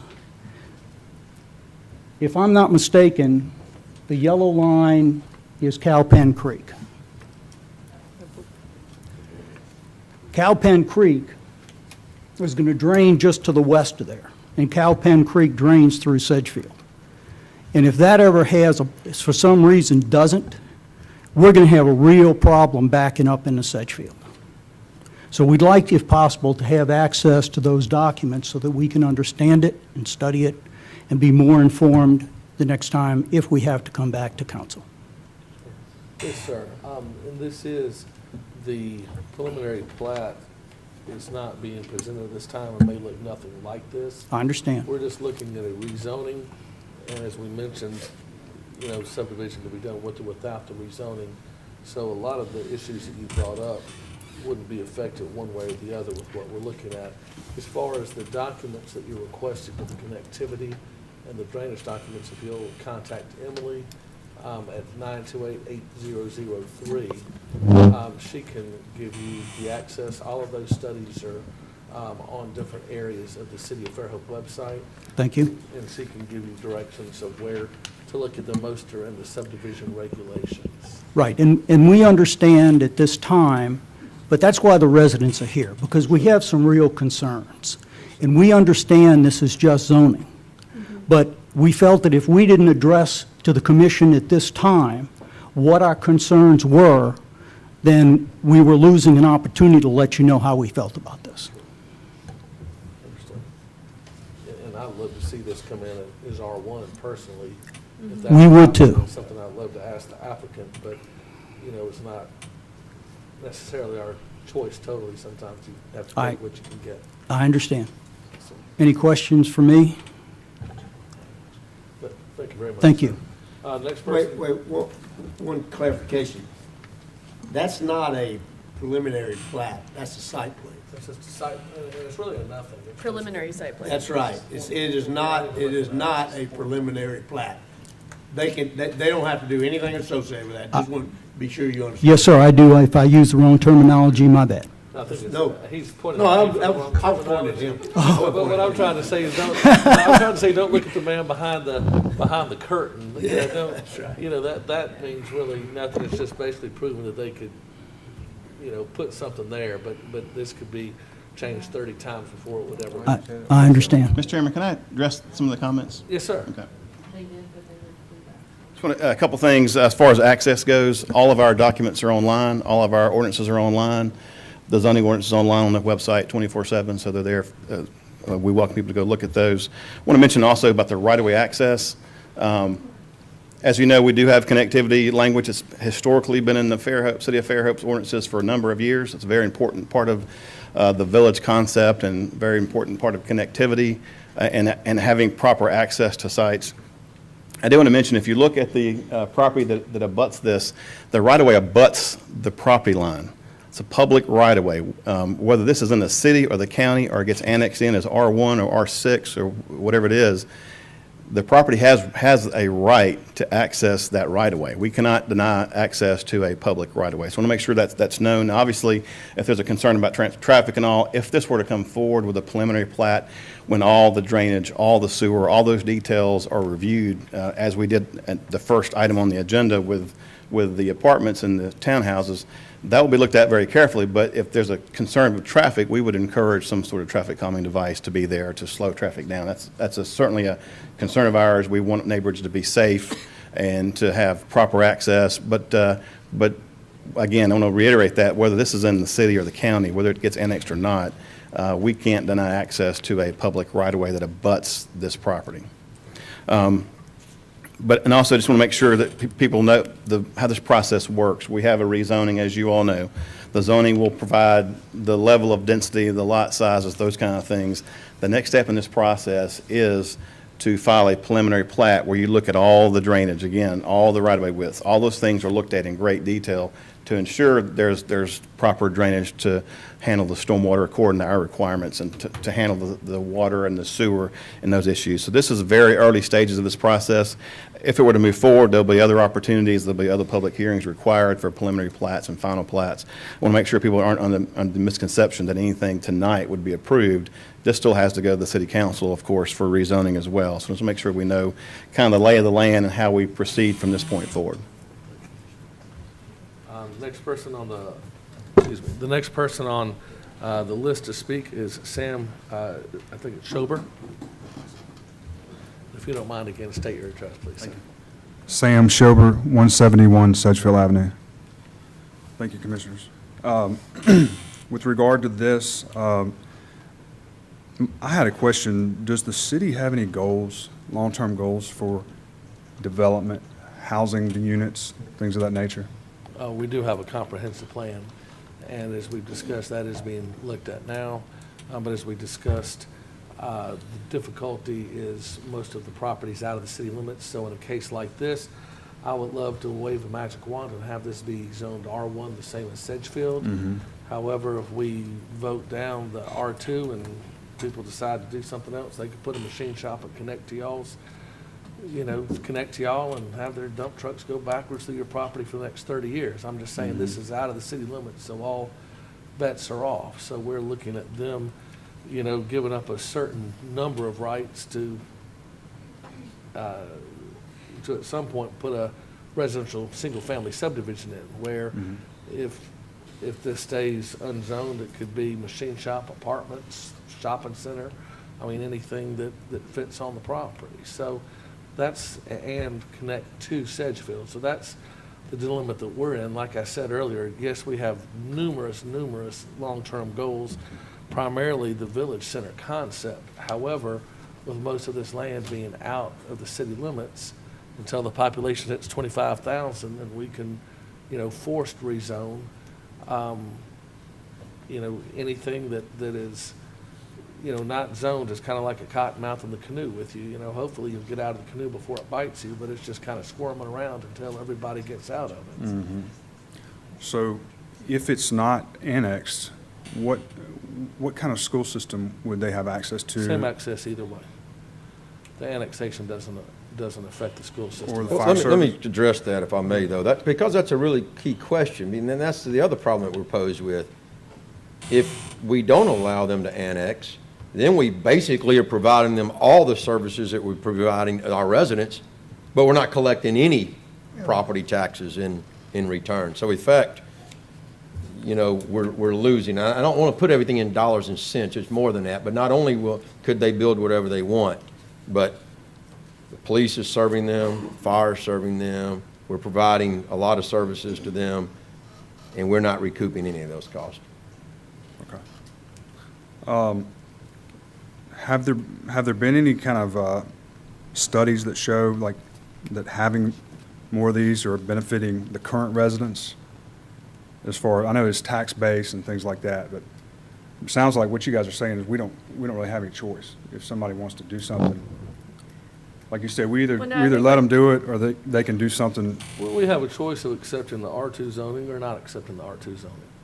And we just have to take a benefit risk, make a benefit risk assessment and make our decisions. Mr. Chairman, I think it's key to understand what unzoned property means. As it sits today, as a lot of this area around here sits today, it is unzoned, unincorporated Baltimore County. What that means is there is no land use control at all. I mean, it could literally be whatever they could get permitted through the state of Alabama. Well, they could come in with the trailer Yeah. park next door and have connection to Sedgefield. Right, and I'm that's just the saying, difficulty you know, we face day in, day out, is that we are, I mean, as Commissioner Burrell mentioned, they do get services, so we have a decision to make.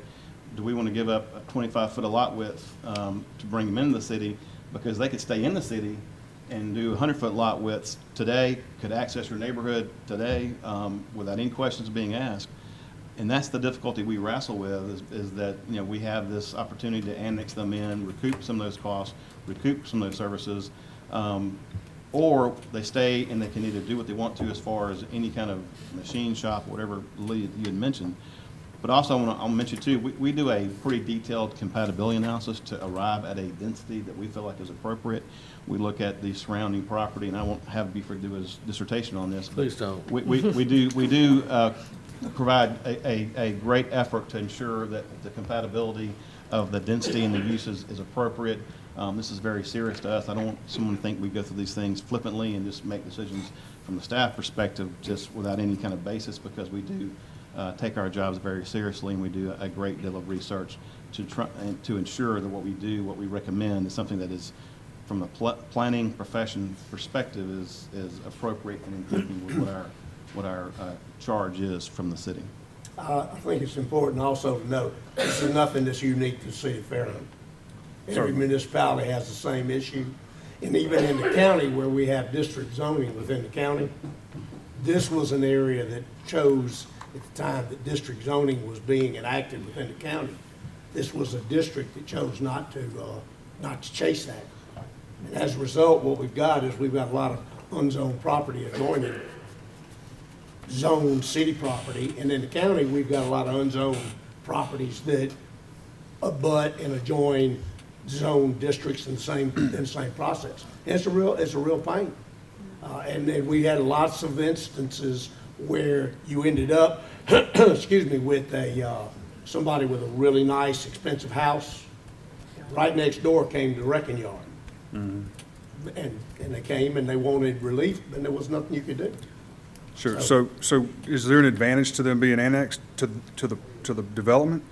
An advantage to you guys for it to be annexed. It's a safer aspect. It's a You mean gamble. to the developer themselves? I But it mean, sounds like you're saying whether we annex them or not, they could build that development and they'd still have the school access and the fire. That's true. The one thing. The annexation does But save a little R2 bit of money versus on the, R1. it does save money on the impact fees. Saves the them tap money. fees, doesn't it? No, they pay, if they annex in, we get impact fees and tap fees. I mean, Right. we get impact fees, tap fees are the same. If they annex in, from a physical perspective, if they annex in, we get the property tax and we get the impact fees. Impact fees are paid to offset the impact of new development. I think it's for police, for parks and things of that nature.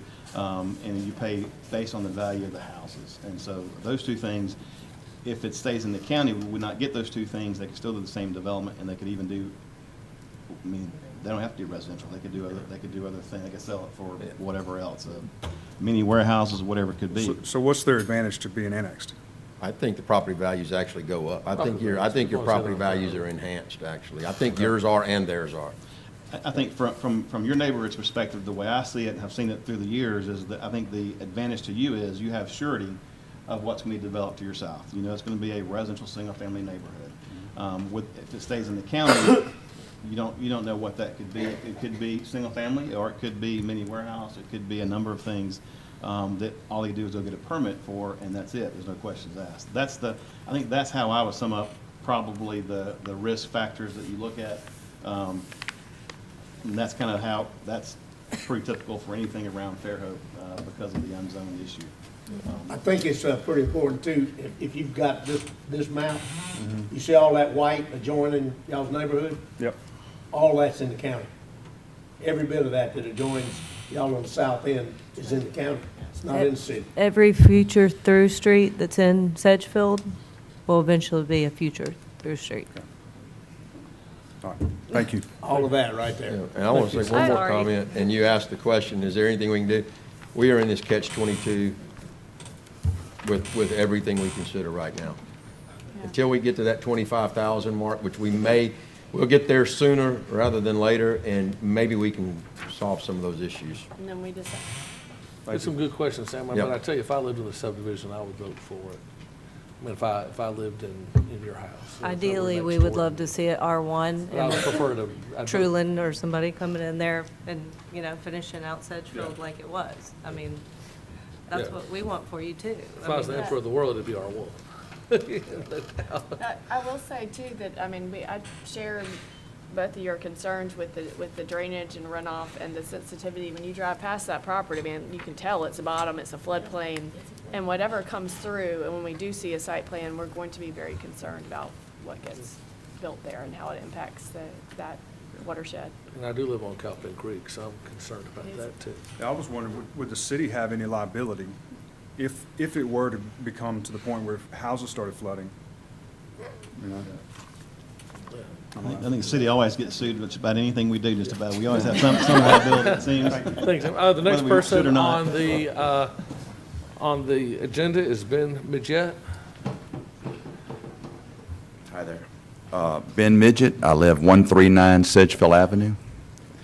I have a lot of points that were repetitive, so I'll try not to beat a dead horse here.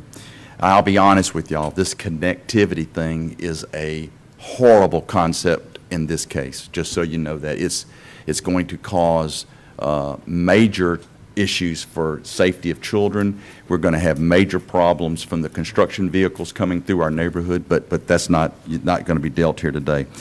Under the Fairhope zoning ordinance, and it says number 6, newly annexed land. Number C says property annexed into the city that is zoned by Baldwin County shall be classified as the most similar district at the time of application unless a different classification is given by the city council.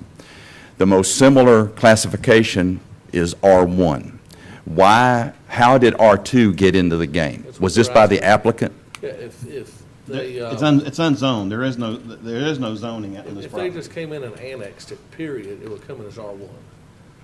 But they're conditionally annexing, saying we want to bring it in under R2. So the applicant has requested the R2, so they'll have smaller lots, therefore smaller houses that will be of less value than the homes in Sedgefield. That's your point? My point is nothing about the value. I never stated. Oh, I'm just saying though, that's the point of My point is they brought in an R2 application. Their houses may be twice as nice as y'all's and twice the value, or they may be pieces of crud. I have no idea. That's We fine. don't look at that. We simply look at the size and how it fits into the area. Okay. And make the decision of would R2 be better for the citizens than unzoned? That's what we look at. Mr. Chairman, I can be clear, though, that the article he's referencing, it's assuming that it is zoned. This is not zoned. So if we were in Montrose or Point Clear, obviously that would play a factor because those areas are zoned in the county. And so we would compare the zoning in the county compared to what we have in the city and try to find a like comparable zoning district. In this case, it is unzoned, so that one section of the article is not even applicable here because it's not zoned. Is it inappropriate to ask the applicant to consider R1? We can certainly ask him, and I will when he comes up. Okay. that would give the residents a more comfortable feeling that the homes would probably be similar in size and category to what's existing currently. The last thing I want to point out is we're aware of a Heritage Oaks program the city has, and there are 3 large oak trees, very large, at the end of Barn Link. So for you to connect, this connectivity concept, you will be removing some heritage oaks at the convenience of this applicant. So that's a concern to us as it adds to the atmosphere and beauty of our neighborhood. But none of my other points can be addressed here because this is about annexation. And I have a question, but I think I know the answer. If they're not annexed, they can still access Barn Link. That's what I heard y'all say earlier. Okay. We've noticed a number of other neighborhoods that have not been necessarily forced to connect, and just didn't know if that was because it was county, city. I was trying to verify that. Thank you. Thank you, sir. The connectivity is one of the most difficult things that we do. The next, nobody else is on the agenda. However, if anybody else wishes to speak, come up. If you could keep it to about 2 minutes, please, would be great. And if anybody's already said it, we've heard it. And please state your name and your address. My name's Erica Marchioli. I live at 383 Bardling, so I'm 3 houses down from where this is about to connect. What he read, and I'll reiterate it, and I know you want to watch your game, but this is important to me. Could you, excuse me, would you step into the microphone? Oh, sorry. This is important to me. I actually lived in Sedgefield. I was the first house that lived in Sedgefield. I moved away and came back because I love the neighborhood. So the fact that this is going to connect, it's a gamble. Like you said, they could put up a chop shop behind us, or they could do an R2 zoning. He read the article saying if it comes in from the county unzoned, then it can come in as an R1. You specifically, when you were talking about the Callie's property, you looked around and said, R3, R3, R3, it matches. You then came up here and said, R1, R1, R1. So I would like... He said R3 on that one. On Callie's, he No, said on R3. yours. Mr. Chairman, just to be clear, I did mention the adjoining property to the north is R1, but if you look to the, in the vicinity that we looked at from the compatibility analysis, you have R3, you have R2, and you have R1. Is that Which was part of our compatibility analysis. When we look at that, that's what we look at all the. Well, I'm looking at what is around it, which is big properties that are adjoining to this one. I'm looking at Sedgefield, which is an R1, and then The white properties on that map? the ones that are the county ones are big, and I understand. I'm taking that whole section there. Yeah. Then you have Ms. Jerry's property, that is that huge area on 13, and then you have whatever it is, Dog Run. What's the neighborhood that's north of us? Something Run with the dog on it. Hunter's Glen. Those have to be R1 properties. So I'm looking at this area all around as R1. In Thompson Hall Road, that is a mixed bag. But I'm saying this is R1. This can come in as an R1 without having to be annexed special for R2. What you're saying is that we're taking a gamble. If we don't let them come into R2, they could put up a chop shop. Well, my gamble, because I live 3 streets into this, is if they don't get an R2 designation, it's harder for them to shop this property around to get a developer to invest in it. So they're going to have a much harder time selling it. So if they come in at R1, they'll be happy to get the annexation into Fairhope, which is a huge win, and then they're just going to have to shop to a higher builder to have the R1 designation. So I would say if they want to come in, they can come through my street. I live 3 doors down. They can come through my street, but it has to be an R1. That is joining the rest of the property. It's how it's looking. And then, you know what? If you come back and just flat out deny it, you could come back and say, amend it and say, Sedgefield will let you in at an R1. Go ahead, shop it. But if you just flat out deny it, I have a feeling that these people are going to have to go back and rethink what they're going to do because they're going to have a harder time selling this to a lower developer. So you're gambling on the sense that this is going to be a mechanic shop. I'm gambling, living 3 doors down, for a $400,000 house. I'm gambling if you put them in it as R2, they're going to have tons of people that are willing to purchase this. If you let them in as an R1, they're going to have to be more selective. It'll be the Truland that you all mentioned. If Truland wants to come in and finish out this property, they're the ones that would purchase it because they're accustomed to those size lots. We want a nice developer to come in, and I really am calling their gamble. That is, I'm fine letting those people come in at an R1. I totally disagree with an R2 designation, especially with that immediate area all being R1. So this is very frustrating. And on a second thought, I don't know who has a master's in urban planning. I don't know if the people who develop Fairhope have people that have the master's in urban planning, but this is an opportunity to build Fairhope in a very planned, organized way, because you have all these people asking to be annexed in. This is a great opportunity to really plan as you go along. And then my final concern is we just let 300 families move in behind Publix, according to what was just shown there. You have another 25 downtown, and then you have another subdivision that's going in on Morphe, and then this is potentially another 28 houses.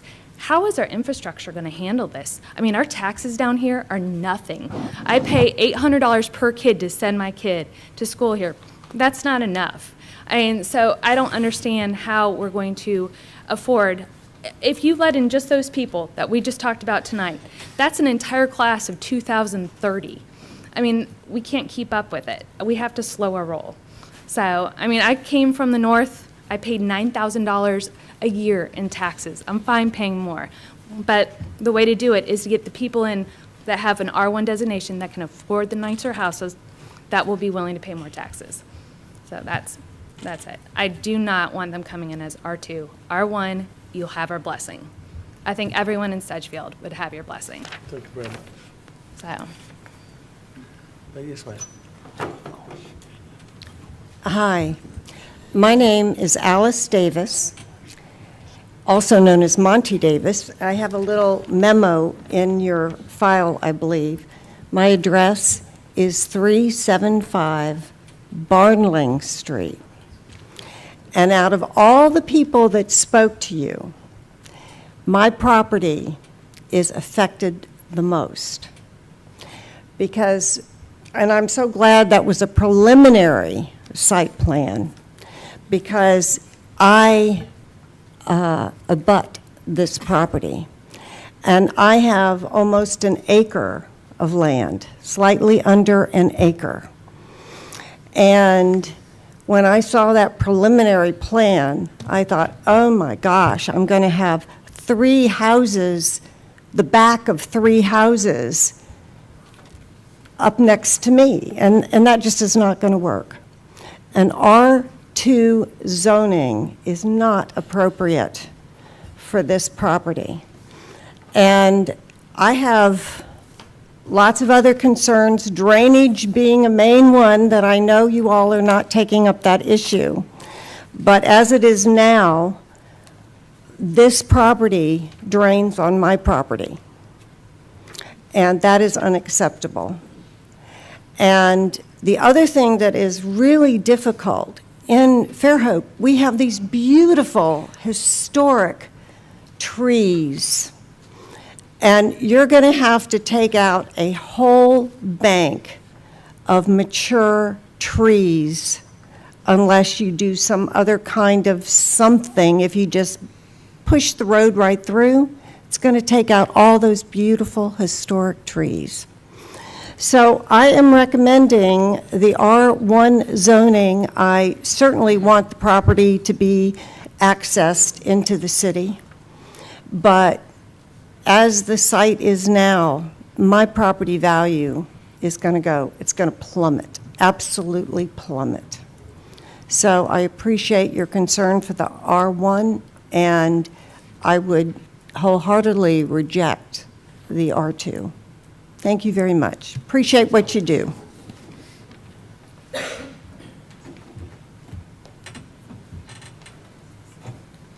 My name is Matt Reed. I live at 148 Sedgefield Avenue. I have one question for the commission today. why does the city of Fairhope not go ahead and annex in from County Road 13, Twin Beach to Thompson Hall into city limits so they can control the zoning of what's developed there? I live at the corner of Barnling and Sedgefield Avenue. I echo same concerns my neighbors do, and just want to hear your opinion on It that. can only be done by a vote, and the people vote against it. The last time we had an annexation vote to try to get different areas to annex, the votes were tremendously anti-annexation. How do you propose new annexation? You wait until the population is 25,000, then you can do a forced annexation. Up to that point, anybody that's contiguous to property that's in the city limits can petition and come in automatically. Otherwise, you have to get an area and a referendum, and people in that area vote. And whenever that occurs, people vote against it. We say that, can it be specific to that area? Can it be that small of an area that you're asking to annex, not large portions of the county Well, that again, you're if trying to annex? individuals come in and request it, yes, absolutely. Mr. Chairman, if I could explain the county process. I was the county plan director for a number of years.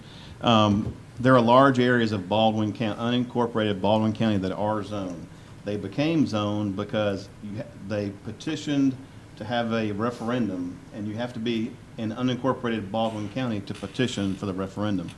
Once you petition for a referendum, then a vote is scheduled, and you have an election. I mean, you either say we're for or against zoning. We had probably 15 or 16 referendums during my tenure with the county. We probably had 12 or 15 of those were successful, and Art remembers these. When you have those areas, you then sit with an advisory committee and you start assigning zoning to those properties.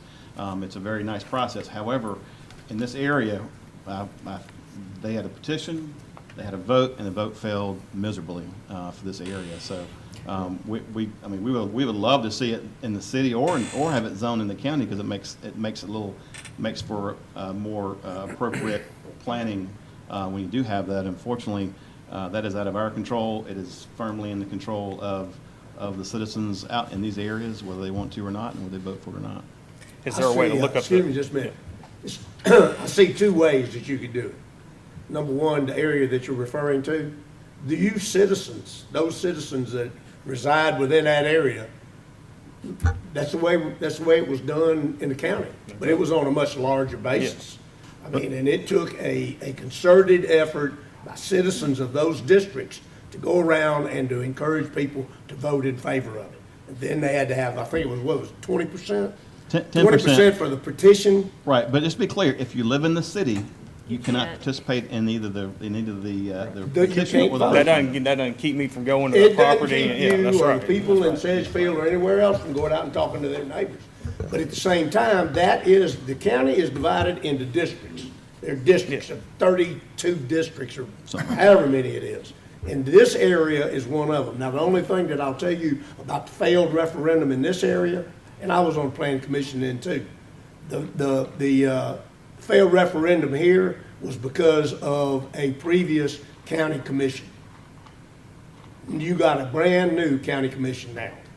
So in terms of, are you in the city? Yeah.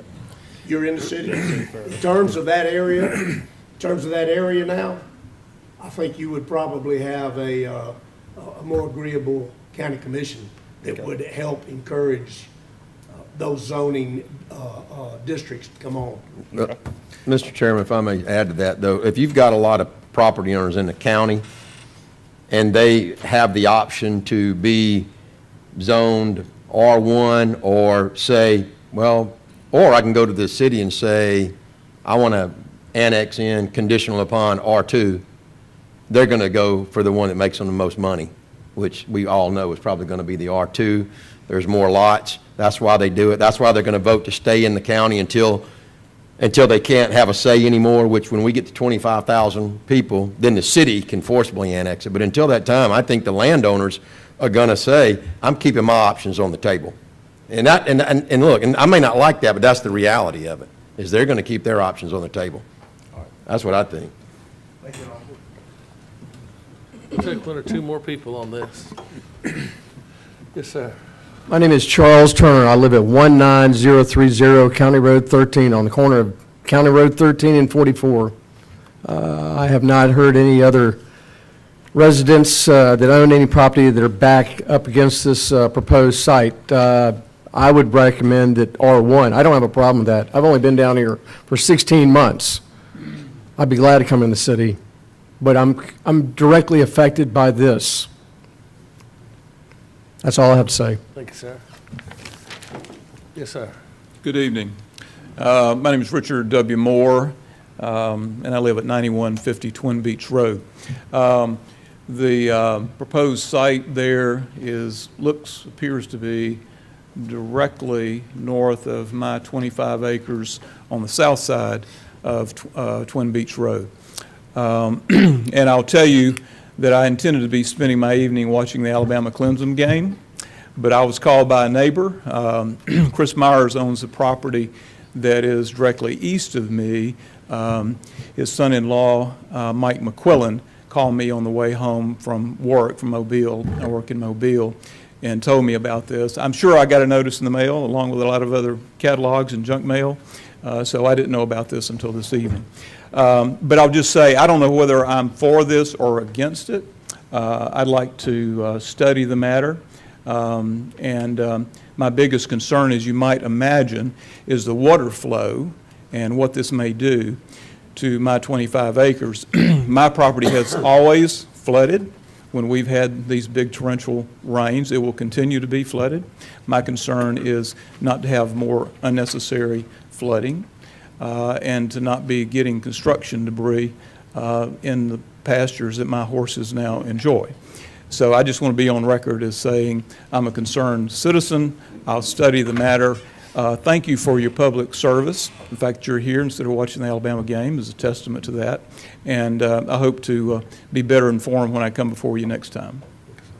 What was the score when you turned it off? Actually, I didn't. I was talking to my neighbor all the way here. He was pretty upset, so I don't even know. Hey, most people have TiVo. I know you're probably behind, but some people may be recording that game. Oh, is that what you're doing down there? So, All right. I'll go ahead and close the public hearing. Yes, sir. My name is John Mchugh. I live at 19035 Thompson Hall Road. And my property backs right up to this site. And of course, I've been there before Sedgefield and while Thompson Hall was still dirt. So I didn't want Sedgefield, but I got it. I certainly don't want this property with small lots on it. If it's going to come in and be developed, I would prefer it be developed in lots at least the size of Sedgefield. I'll go ahead and close the public hearing at this time. Stephen, would you like to come up? And we had a number of questions. Generally, obviously you heard the sentiment.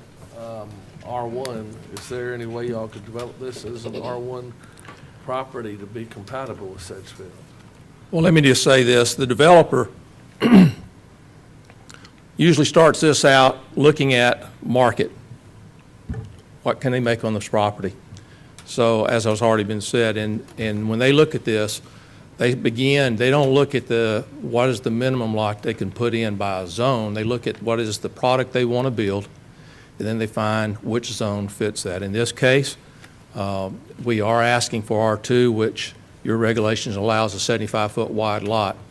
As has been said, this is a preliminary site plan, but I can say to you that this developer didn't choose 75-foot wide lots because that's the minimum site he wants to build. He's in fact looking at building a minimum of 82. Still not 100 feet, I understand, but they have a product that they want to build on this property, and an 82-foot wide lot fits that product. So to do an 82-foot wide lot, it would require an R2 zone. I understand you don't do conditional zoning where I guess you couldn't make a motion. I can certainly put it in record, but the developer does intend to stay at that lot size or greater. About half of these lots are 82 and the other half are in the 90 to 100 range. So there are lots within this proposed development that would be that. But as you have already said and others have said, you know, the developer is not necessarily held to that. Other than I'm here to represent tonight the present owner of the property, and I also represent the developer who is a developer all of you have already been mentioning tonight. That's who's buying the property. And so I think that the folks will find that this particular developer does build a high-end type product and going to find it's entirely different. Connectivity and all those things, I'll go as far as you want to go, but I think most of this stuff is going to be stuff that we're going to talk about at preliminary plat. But if you got zoning questions you want me to specifically address, I'll try my best to do that. One other question that this is set up as R2, but it doesn't look really more dense than your typical R1 as far as when you look at the amount of green space. Exactly. I think that, and Steve, I don't want to speak for you guys, but if you look at some of the drainage through there, I think they've stayed away from that, and which is reducing the developable property they have to develop. So I don't think it'll be as dense as they could. I mean, you could get 28 lots under an R1 on this piece of property, couldn't you? But the lot width, I think, is the issue. I mean, you'd have different lot width and you'd be getting into the drainage basin, but I'm just saying the pure numbers would work out on R1 for 28 lots. Yeah, I would think that if... You'd be getting over into the flood zone over there. I can tell you that the developer's not going to have me stand before you tonight and say, yes, he would rather, or agree to go into R1. If that were the case, he's just going to stay in the county because basically in the county you require him to do basically R1 lots, but he'll be able to do it without some of the other requirements that you have for lots that are subdivisions that are in your city.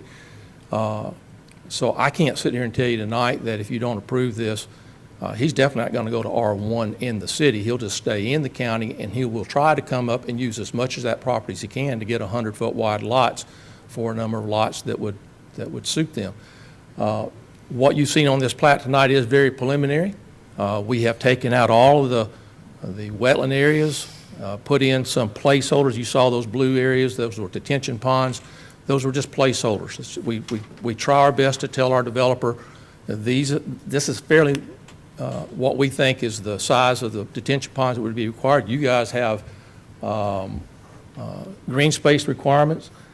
There is a good possibility that once we weigh all of these things out, once we get to the preliminary plat, you may even see less density than what that was on that plan. That is the maximum that we feel like we could do. That's what we showed our client. So. Commissioners, do we have any questions for the developer or for the staff? I just want to make one observation. I ran a quick calculation, and when we're talking R1 versus R2, in this case, the maximum difference in homes is 9 home sites. That's the maximum. So 9 or less additional homes, R1 to R2. I think that's important to keep into perspective. I probably shouldn't say this as a politician, but you know, the people in Sedgefield are concerned about the through traffic in their neighborhood, and rightfully so. You should always be concerned about that. But I guarantee you that if this subdivision is built, those people are going to be worried about the through traffic from Sedgefield, because there's a lot more homes in Sedgefield than are going to be in here. And people in Sedgefield may not like it, but they're going to use that road. They're going to use that road. And it doesn't make as much sense to go through big Sedgefield to go out as it does to go through that little subdivision and get out on Twin Beach, especially if you're going to school. Absolutely. You're going to middle school, high school, middle school, you would go down that way. Going to the beach, anywhere south. I'm not saying you always would, but I'm being practical here. I have something, just a general comment based on that. Like, I think connectivity is better for traffic overall. The more routes you have, the lower the traffic is. What I wish we could prevent, so many people have mentioned these beautiful historic oaks that apparently the road dead ends into. I was going to bring that up. When we approved the site plan when that was approved for Sedgefield, I really wish we hadn't allowed them to dead end a street into beautiful old oaks. That's like on we should be Thompson Hall looking Road. for that. And we worked, in fact, we did the development along Thompson Hall Road for that developer and worked real close with Jennifer on locating driveways, the access road, in every way possible to save as many of those trees that we could. And she was very particular about where we place driveways. We will do the same here. We're only talking about one roadway, and it can only go in one place. And we will buffer out the rest of the trees along that perimeter so that they're not removed. We actually have a buffer on this plan, and we'll make sure the rest of those trees do remain. But if the connectivity is required and there's a tree in the middle of that roadway, if we can somehow even go around maybe one tree, but something probably will come down. And Steve, I think we prefer you to go around the tree as or have the road split as a traffic calming device. Anytime you have variation in the geometrics of the street, then it does cause people to slow down. So I mean, if that is an issue as we go forward, we certainly want you to go have that tree as a boulevard or something of that nature to create a traffic calming device. Any further questions for the developer? I do. Yes, ma'am. My biggest concern is kind of like the gentleman here that has the horse pasture, because I live on Twin Beach and that area does flood a lot and it's really bad. So I do know your concern because to go across that little overpass. So I know your ponds and your little lakes and stuff like that is just preliminary, but I just want to ensure that these people here have the security of knowing that there won't be excess, because once you put that concrete, that asphalt down, there's just a lot more flat land, less to soak up. And if you could possibly go around the trees, I'd love that too. I can say to you that obviously we are bound by the city's design criteria, and we just can't haphazardly as engineers do what we want. There are some strict standards that we have to go by. Somebody was asking about studies. Every bit of that, traffic, drainage, utilities, all those are provided to the city prior to our coming in here for a preliminary plat approval and are available for anybody to review. So, but yes, we are quite aware of the drainage situation there, and believe me, it's a huge challenge for our firm to work with. Thank you, Stephen. If no more questions, I'll accept a motion.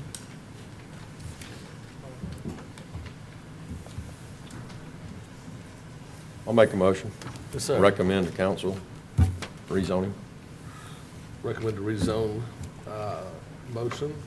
Second. I have a second. Any further discussion? All in favor say aye. Aye. Aye. Any opposed say nay.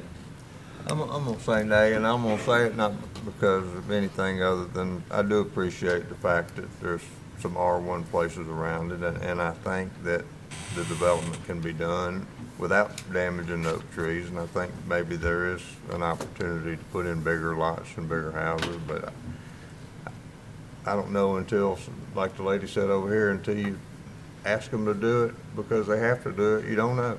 And I'd just say vote no for that. I have the same agreement. I would like it to be R1, and that's just. Did you vote no? I didn't hear you. Nay. Okay, there were 2 nays. Everybody else was a yes. Okay.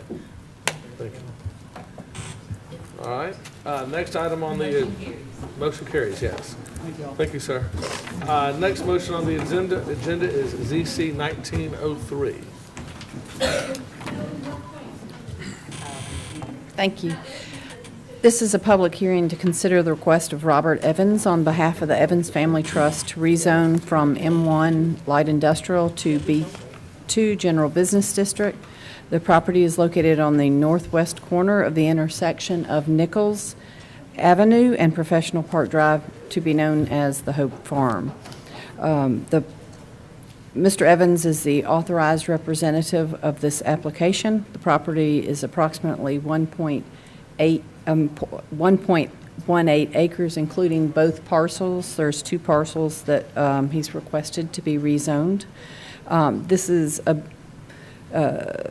bit unusual in that he is proposing a primary use of a restaurant and a bar, but he is also proposing some ancillary uses, which would be an entertainment facility, a hydroponic shipping container, gardens to produce produce for the restaurant, and also an entertainment and educational venue. So this would be a lot like the windmill market concept in terms of growing their own plants on site. We have talked to him about, there is a requirement about no metal fronting on Greeno that would be visible, so, and for Nichols, and he'd have to screen the shipping containers. Again, this is a rezoning request, just like the previous one, where it's, he's got a conceptual plan, but he is not set with that. The rezoning would be for B2, which is general business. And I think that's it. We recommend approval. And one of the main reasons we recommend approval is that the M1 is a more intense zoning designation, and in that area there's residential. So, and also a lot of the existing uses are fit that B2 category as it stands today. So that's the reason we support this application, and that's it. Can I ask some questions? Sure, And this sure. is my confusion, because when I went out there, I think I looked at it incorrectly. The lot, where it says site, is on 2 purple lots, right? Right, And those are zoned M1. yes, And that's the entire site of those 2 lots. yes, what he is So he proposing. doesn't own the pink. No, that is which Little is- Nichols Market. There that- is an overlap. It's a Chinese Um, place. And that one is zoned, and that one's zoned R2 there. B2, I'm at B. right. Yes, of course, B2 there. right. Because I didn't understand when he said no metal buildings facing Greeno, he's not, Well, I think we changed it. Originally, our ordinance said Greeno, but I think we changed that ordinance to say, to no right-of-ways. So, okay. And basically, since that's B2 next door, this wouldn't be considered a spot zoning, because we do have some B2, and it sounds like staff is saying maybe they wouldn't care if that whole thing got zoned. right, mostly in that area, Because like you've across got, the street's a insurance office. you've Mr. got Chairman, I think what we- insurance, dialysis clinic. What we found is even though it's zone M1, most of the uses are B2 type uses. Yeah, yeah. Or retail uses in the M1 district. Okay, I understand. I think I just Thank was, I looked at it wrong when I went out there. I had my map upside down, totally my fault. I'll go ahead and open the public hearing at this time. Does anybody wish to speak to this item? Yes, ma'am. I realize it's a zoning issue, and I'm going to be as brief as possible. My name is Rebecca Nera. I live at 154 Hawthorne Circle, and I represent the Hawthorne Glen Phase 1 Homeowners Association. My development was built prior to anything being developed in this area. That means the insurance office, the dental office, all of those buildings there. So when those buildings were built, prior to that time, we had this lovely neighborhood. You could sit in your backyard, enjoy everything. We actually had a wonderful view of the fireworks on the 4th of July, unobstructed view.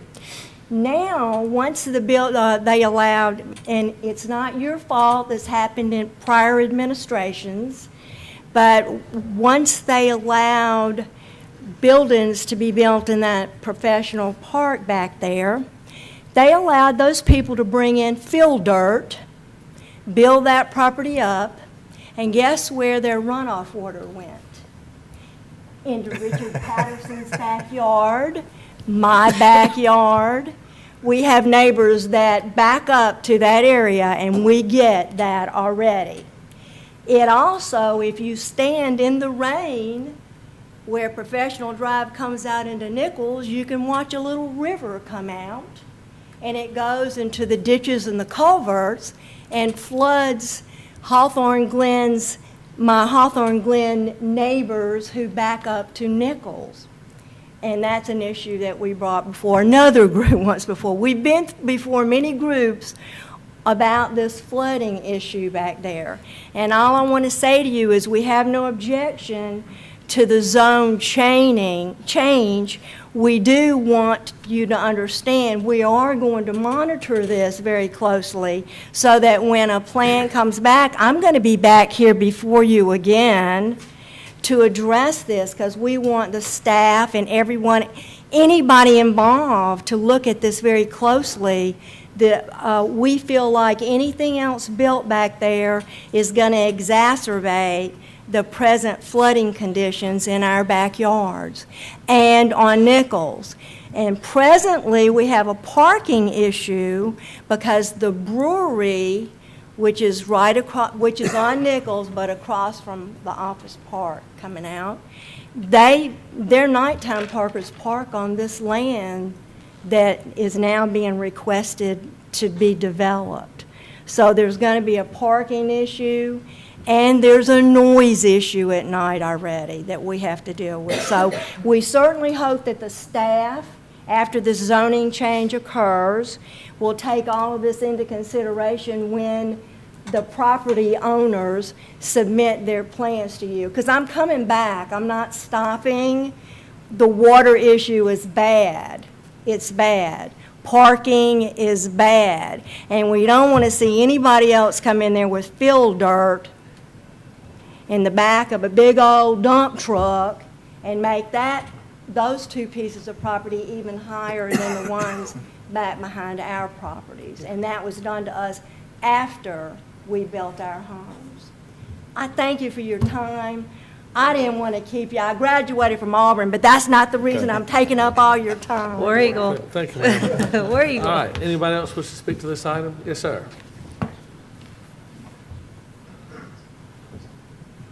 I wasn't going to say anything, but If you don't mention, mind mentioning your name and I'm address. Ken Graves. I'm at 120 Raleigh Circle, Fairhope. I'm represent the Spring Run Place subdivision. Subdivision has been in business about 20 years, 21 years. Matter of fact, 20 years. And we have the same problem that the predecessor just got through speaking about the flood. But my main, I'm not going to talk about the water runoff. That's a major problem. But something trivial, maybe trivial to some people, but my property backs up to the brewery. I mean, backs up to it. And I've been there my house was built in 2002, and somehow or another, the city council or planning commission allowed the brewery to build right, I mean, I bet within 50 feet. And I'm 3 houses back from the brewery, but that's not really the problem. The problem is the boo boxes. And with this property zone as it is now, that's only going to be, we talk about noise. Most of our people are senior adults, and we can't sit and watch the ball game tonight because we're sitting there. I mean, I'm literally, we would sit on my couch watching the ball game, and we can beat time, and it's terrible. I mean, it is gross, and we can't. Of course, nobody can do anything about it because the noise ordinance don't take effect until like what 9 or 10 o'clock. So people can sit there in the car all they want to, by the brewery, and also that 2-story building where they have the extra 24-hour exercise program. They'll sit in that parking lot while they're exercising and leave their car on with boombox going. I approached a little kid about 22 years older than that, and I said, "Stop this thing." And I said, "I got your license plate, and the cops will show up next time."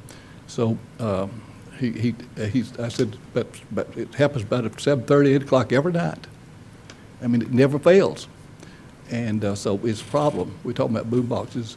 And you ought to, I said, take your car and park in your grandmother's parking lot and adjust your radio, see what happens. So anyway, thank you for your time. Thank you, sir. And I'm going to let you go so we go watch the ball game. But I'm an Auburn grad too, but. All right, thank you. But I'm against because of the noise, so. Thanks, sir. All right. Anybody else want to speak to this item? If not, yes, sir.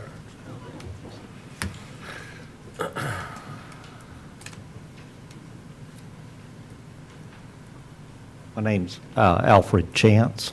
I'm an association member of the Professional Park, and I hate to publicly speak, and I hate to keep you from your game, but I'm terribly confused about this.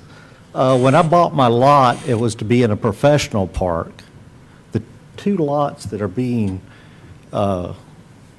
subject to this zoning change are in the professional park. But what I've heard they want to develop is some type of entertainment venue and urban farm. I'm not quite sure, so I'm a bit confused, and so I'm asking for some clarification. Well, I can answer that it's zoned M1, which means somebody could put in a machine shop, a mechanic shop, a towing operation, or anything, even though it's in a professional park, unless there are some restrictive covenants. There are. That are in the professional park. And as far as if we vote to change this zoning to B2, that will simply change it from M1 to B2. But as far as if it's in violation. Which would be more restrictive? It would be more restrictive. Okay. Basically, M1 is a commercial, like industrial, Right. Okay. industrial zoning versus B2 Sure. is office and retail, basically. Your downtown area is all B2, in other words. Okay. So basically, zoning it to B2 is more restrictive, but as far as if, a restaurant or whatever these, hydroponic items aren't allowed in a professional park, that's between the people of the professional park to fight out amongst themselves. That Right, and I doesn't think affect us. I kind of understand where that's coming from. I've figured it out when I've reviewed the covenant. So I really came here for some clarity, and I might ask you if you could clarify why you seem to think that you're going to be able to develop this project in a professional park. And that's really, is that reasonable to ask? No, it's not. But she's staff, though. No, She but is a this staff is member. But this is a zoning issue. This is not a Yeah, development. she's a staff member that has nothing to do with the development. She's just stating that B2 seems to fit better than industrial right there because of what's Okay, around. so Mr. Evans or his representative isn't here? He's behind you. They'll speak next. Yeah, he'll. Oh, Mr. okay. Chairman, if I can mention that likely a site plan will be required, and the site plan with all the construction details will be brought before this body again for a recommendation to the city council. That's when parking will be evaluated, the drainage will be evaluated. So we're still, it's kind of like the subdivision. This is the initial step in that process, and as we move forward, the additional details as far as how it will be developed, where it will be developed, that will be brought forward for that site plan. That's what I was confused about, and I'm just was Right. seeking This some is clarity, just- so. This is just going from an industrial, if it's approved by the city council. Our decision is whether or not to recommend to the city council that they rezone this from an industrial classification to a business classification. Sure, I think I understand that part, and maybe Mr. Evans will maybe add some clarity to the other piece. Thanks. I will say that during the process of talking about the zoning, our engineer, Richard Peterson, has already met with the developer and the developer's engineer regarding drainage, so that's a high priority for them, and so that discussion is already going. However, I think it would be a great idea if, I know Sam Andrews has called about the drainage, and I suggested to him, if you all can get with Richard Johnson, who is our engineer, so that he is aware of the locations and the concerns, I think that would also help him do a better job at what he does, so. Thank you. Mr. Evans, I'm going to go ahead and close the public hearing at this time. Mr. Evans, would you wish to speak at this time? Yeah, come on up. Let's see. Any questions for Mr. Evans at this time? If not? No, I want to disclose that Mr. Evans stopped by and we talked about this development. I want to have discussion, but I don't have any questions right now. Okay, thank you, sir. All right. All right, I'll go ahead and turn the meeting over to the commissioners in this case. I've got kind of a lot to say, so I'll start off then. Go ahead. A few things. I'm on the Industrial Development Board in Fairhope. We do have one. It has not been consulted one bit by staff, or I'm sure no member of this planning commission. It should be run by the Industrial Development Board. We have very, very, very few places in this city that are zoned M1, light industrial, and we're chipping away at it. I'm guessing that the corner lot that's B2 was probably M1 at one time, and they said a good story, and the subdivisions that were built there all said it'll be fine if that's M1, we don't mind. The developer said we don't mind putting, this next to M1. That whole road is M1. Are you aware that we just put a canning operation in across the street from this property? That's light industrial. So this city is bursting at the seams. If we don't start considering conserving some land for other uses, then we're gonna look back on this time and say, what were we thinking? The Industrial Development Board has been looking at this. We've even named it the Warehouse District. We've been trying to promote this area. So I think that they should be consulted. When I talked to Bob Gentle, the chairman, today, and I told him this was coming up, he had no idea. And he said we ought to at least ask to speak. I'm not really opposed to the idea. I think it's a great idea, the concept. I do wonder if it belongs here, though. Jack, would you like to make a motion to sit back for 30 days and let the industrial board I will. I was speak going at the to next hear meeting? I want to hear an argument back. You know, I mean, I'm willing to that, but there's just we don't have any light industrial in this city areas, and we're going to need services that are placed in light industrial, and we just need to be real cognizant of that. And if we're going to make this B2, and we've got business professional office park right there, if we're going to make it B2, we need to look at it as a whole and say, do we want this to be, instead of spot zoning, say, does this need to be B2? And if it does, maybe that office park needs to be B2, because it does affront a subdivision. But I think we're getting in a hurry trying to accommodate a business when we need to look at the big picture right there. And I think that we need to, and maybe when we talk it out, we go, you're right, you know, M1's not going to work there. But several decades ago, when that was zoned M1, that's where they thought light industrial should go. And on the other side of Greeno Road, that is light industrial. I mean, there's a lot of light industrial there. And all down Nichols Avenue, there's light industrial. I just don't know if we should get in a hurry. It's something we haven't considered. This is my misconception, but I thought that the part of what the warehouse district was promoting was more of these kind of entertainment uses. No, that was the complete misunderstanding of the staff that thought that we were talking about an entertainment district when we were talking about an industrial district. I think it was somebody in that group that I spoke with, but that was the perception I was left with. So It was absolutely embarrassing when they showed up to the Industrial Development Board meeting and thought we were talking about an entertainment district. Okay. And it was nothing of the sorts. Jack, what would you like to see? I don't know. It may make more sense to be B2 right there. But you're right. I mean, maybe it needs to be reviewed again then. Maybe at that time, when this was the outskirts of Fairhope, it made sense to put it there, but we've got to have light industrial to sustain a city. You've got to have it. Yeah, you've got to have it. Well, and there's some problems we've got on the entire eastern shore. Well, and one thing that I think should be looked at also is I agree with everything you're saying, that it should be evaluated and inventoried. You know, the other issue, you know, on the other foot is everybody says, well, gosh, this industrial zoning is the most strict zoning, but then when we allow restaurants such as District Hall and the warehouse to come into industrial areas, you end up with cars up and down the road and people walking on the road without sidewalks and walking across the street at night to go to their cars without street lights, and I think that's a concern also. And you know, if this is an area that I think the hydroponics would go under a M1 zoning, and we've allowed the brewery bar under M1 and well, the bar is a canning. I mean, they're making beer. That's industrial. They're producing beer there. They are canning beer. The coffee is producing. Well, they're not growing coffee, but they're roasting coffee and packaging coffee and selling coffee.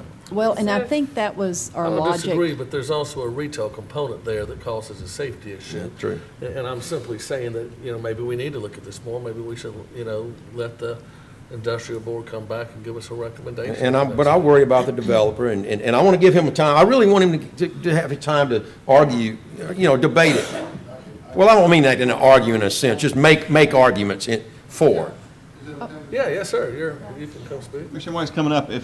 We'd be more than happy to present this to the Industrial Development Board. If that's the decision of the Planning Commission, we could do that very easily. And we need to we need to look at all that light industrial. And by the way, the staff that thought it was entertainment district was none of this staff. There was none of these people. Well, and let me say, one of the logics that I had when I was reviewing this is professional park is mostly business-oriented, that little section. South of that was M1, which was the dry cleaners would qualify under the M1.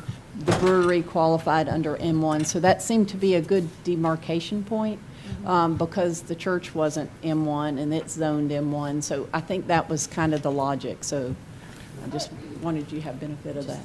Well, thank you. I just had a quick comment. I feel like we're dealing with a new kind of thing, you know, a new genre that didn't used to exist. That is this kind of industrial entertainment. It's the brewery where people gather, and the coffee house where people gather, and the hydroponic place where people gather. And it may be qualified under that. Well, it seems like then in the same does it need to be character. rezoned then? But that's kind of my question is, we have a different animal, and we might need to look at, you know, take a bigger picture look at that with the parking issue, and it's a different animal that people like. Well, and it's also But how does it fit?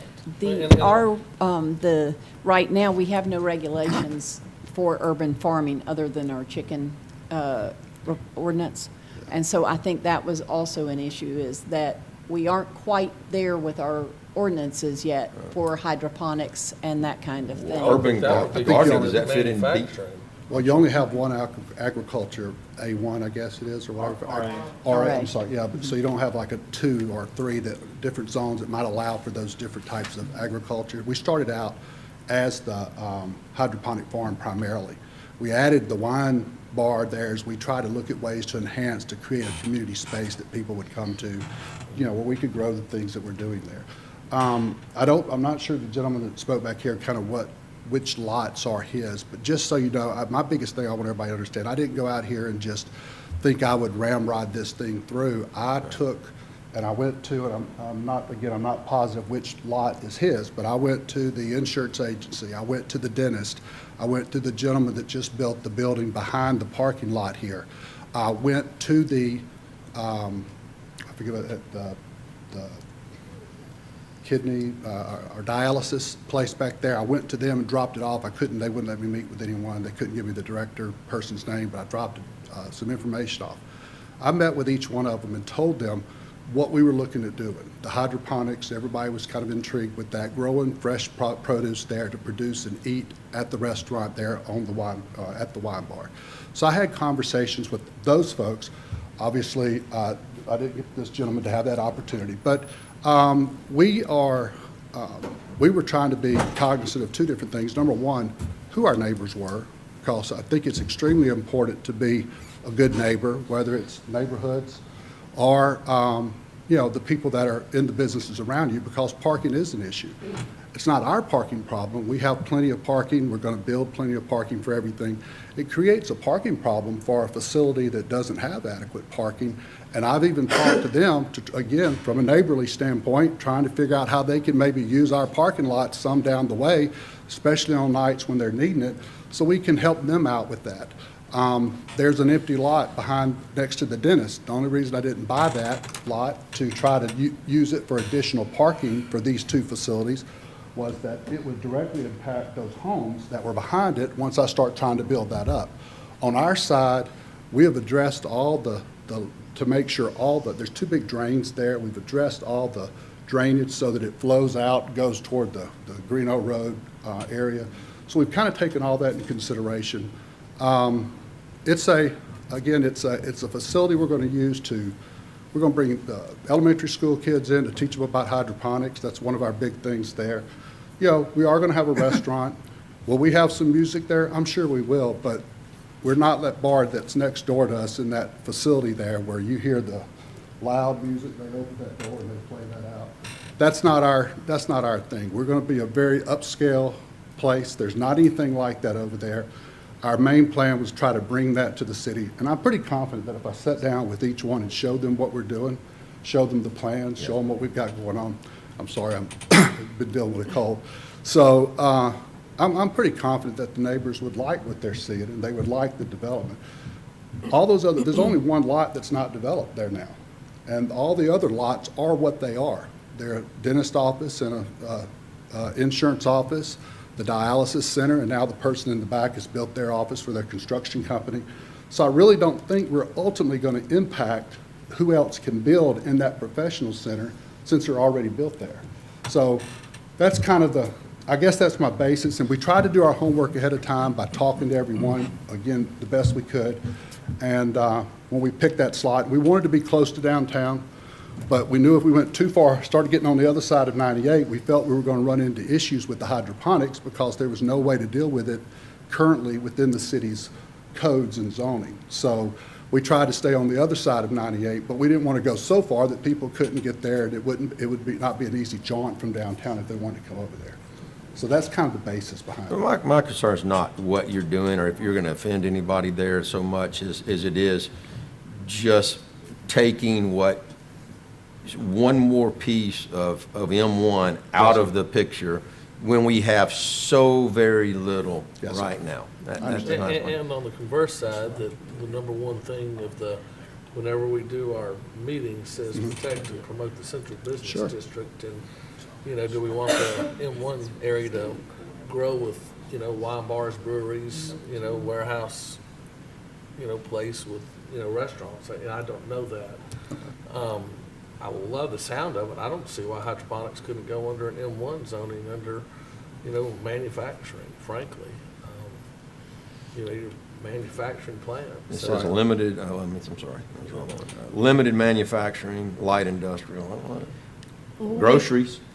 I mean, you're making plants. It's also, it's not farming. It's What we tried to stay consistent with is the windmill market was under a B2 zoning, and they grew their plants specifically for their project. Yeah, they're not selling it outside. So we were trying to kind of find a balance in the regulations, because we're not quite there with regards to urban. We've had the restaurants express interest. They would love to get their hands on the product, obviously, because you can grow it 365 a year, and it's obviously organic in nature.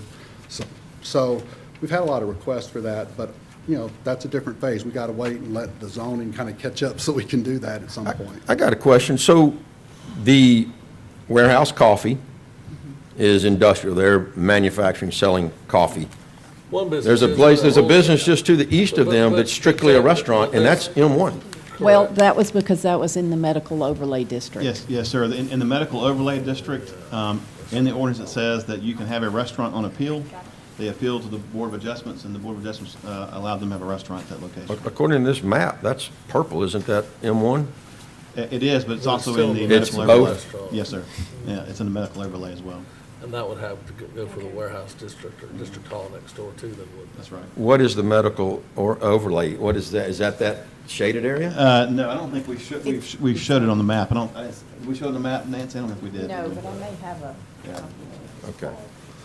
Yeah, but the medical overlay basically says it's encouraged to be for medical uses, but also to support those medical uses, they allow restaurants on appeal to the Board of Adjustments. All right, commissioners, thank you, sir. Thank you, guys. I'm Appreciate totally your time. ambivalent. Somebody lead me, somebody make a motion. I'll make a motion that we table it, and I'd like to see y'all bring it to the IDB just for them to bless it, let them know that M1 property is being taken up, and at least just let us look at, and I really hate that for you. I hate that if that puts you off a month, or maybe they convince the board that not to rezone it. I'd like to see a way to get it to fit, but just, I mean, I'm echoing the sentiments of the chairman of the Industrial Development Board. I mean, he told me to, he said, use my name and say I said that, and so I am, and he just said, let's not get in a hurry. Let's at least talk about it. I've got a motion. So you said that May not change the outcome. I've got a motion to table. Do I have a second? I have a second. Any further discussion? Yeah, you said that this was y'all were looking for a way to make it match up with the windmill. No, we had to go with what precedence was out there. That was the only precedent we had That was for like the only growing comparable. with Yeah, regards but the to a windmill market restaurant. downtown. Right, but it was in a B2 zone. I think and the other issue with this is that, you have an agriculture use. It's very clearly in our ordinance. The only zoning category that allows agriculture uses is the agriculture district. But that also does not allow to have any kind of retail uses, if I remember correctly. So you've got a conflict where we've got an individual who wants to have both. Now, as we see this particular case, we see it as being a retail location with an ancillary agriculture use. The primary use is going to be retail. The ancillary use, side use, is going to be some hydroponics. That's how we look at this application and decided that this is the category. If it's going to be allowed, it has to be done this particular way. And how does that fit into like our nodes of needs for different people in those different nodes? That would be, okay, so the windmill is for downtown, and then you've got, something like this for another node in that certain area. And that's a great question. The Greeno Road corridor, it's currently developed as especially south of Fairhope Avenue. It's pretty much a retail corridor right now. We have a village node at Fairhope Avenue and Greeno Road. I think there's a node further down south, a commercial node, which is different from a village center further south from this property. I think the way we looked at this, it's M1 now. Quite frankly, and I share the concern of taking up additional M1 properties. However, we looked at it as almost like a down zoning because this property, M1, it abuts residential to the east and also to the south. And so that's, when you have industrial abutting residential, you do have some inherent conflicts and compatibility issues. With M1 light industrial, that's more of a assembly type use, what you would typically find in M1, which means you'll have trucks bringing materials in to be assembled to be shipped back out. That's typically how a typical M1. Now these lots are sort of small for those kind of operations, and it may be more for a brewery, a cannery, things of that nature. But we looked at it as a down zoning based on the surrounding property that was currently in a retail office type use to begin with, not necessarily fitting that M1 category. But we will certainly ask to be on the IDB's agenda and present this to them, get their feedback, and make sure you all are aware of what their feedback was on this case. Yeah, so I'm as far as the M1 goes, and that brewery across the street is not only active, they're getting more active because they just went from bottling to canning, and you're talking about trucks coming in and out. I mean, that's an industrial operation. Right. I mean, that's what they're doing. Right. I would like to commend the developers who are bringing something so progressive and healthy, and something that, if we can find the right fit for it. But, I love the idea of something that's good for us. I agree with Holly, and I think it's highlighting just some places where our code is outdated. I mean, I think the mix of uses is we're going to see more of, and we need to address. And I hear Jack's concerns, but I don't know if that close to Greeno Road is really I agree with you. It seems like it's a little bit more appropriate for, this is a more appropriate use than heavy industrial this close to Greeno. But you can either vote for the motion or you can vote against it and make another motion to approve it. I'm totally ambivalent. I mean, but I want to say, remember, it's light industrial. It's light industrial. Yeah. Not heavy industrial. And I don't know enough about our light industrial. I would like to know more. Put our light industrial if we don't put it here. And I would like to know more about our light industrial. I think that we're kind of not. Okay, you got a motion. All right, I got a motion and a second. We've had further comments. All in favor, say aye. Aye. The motion is to table till next month. All in favor, say aye. Aye. Any opposed, say nay. I say no. Okay, we got one no. Hey, I will say this, you can call it light industrial, you can call, the problem out there is parking and drainage, and the lady knows from our subdivision, and we talked to each other, and we talked to the developer about that, and he happens to probably have more parking available to his site than anybody else on the damn street. And part of what the brewery's doing is encroaching on other properties like the dentist office and the farmer's insurance, and it's packed over there. And I'm not complaining about that, but it doesn't matter if it's M1 or B2. The issue is we got to come up with a different scheme for providing parking if you're going to do everything. I'm just saying, bring it to the Industrial Development Board and then make it all B2 and be done with it. Well, that's what the board says, so let's move on. 1901, request of AT&T for an 115211, 10,304 feet of fiber on Quail Run. Nancy, do you have any problems with that? We had no problems. We're going to have we did ask the developer to have a pre-construction conference and go over notifications and that kind of thing to help make the project easier, so. Richard, I always look at the city official here for that, no issues? No, On your side? not one. Do I have a Motion approved. Second. All in favor say aye. Aye. Any opposed say nay. 115211, 1902, 7,077 linear feet along Thompson Hall Bay Meadows area.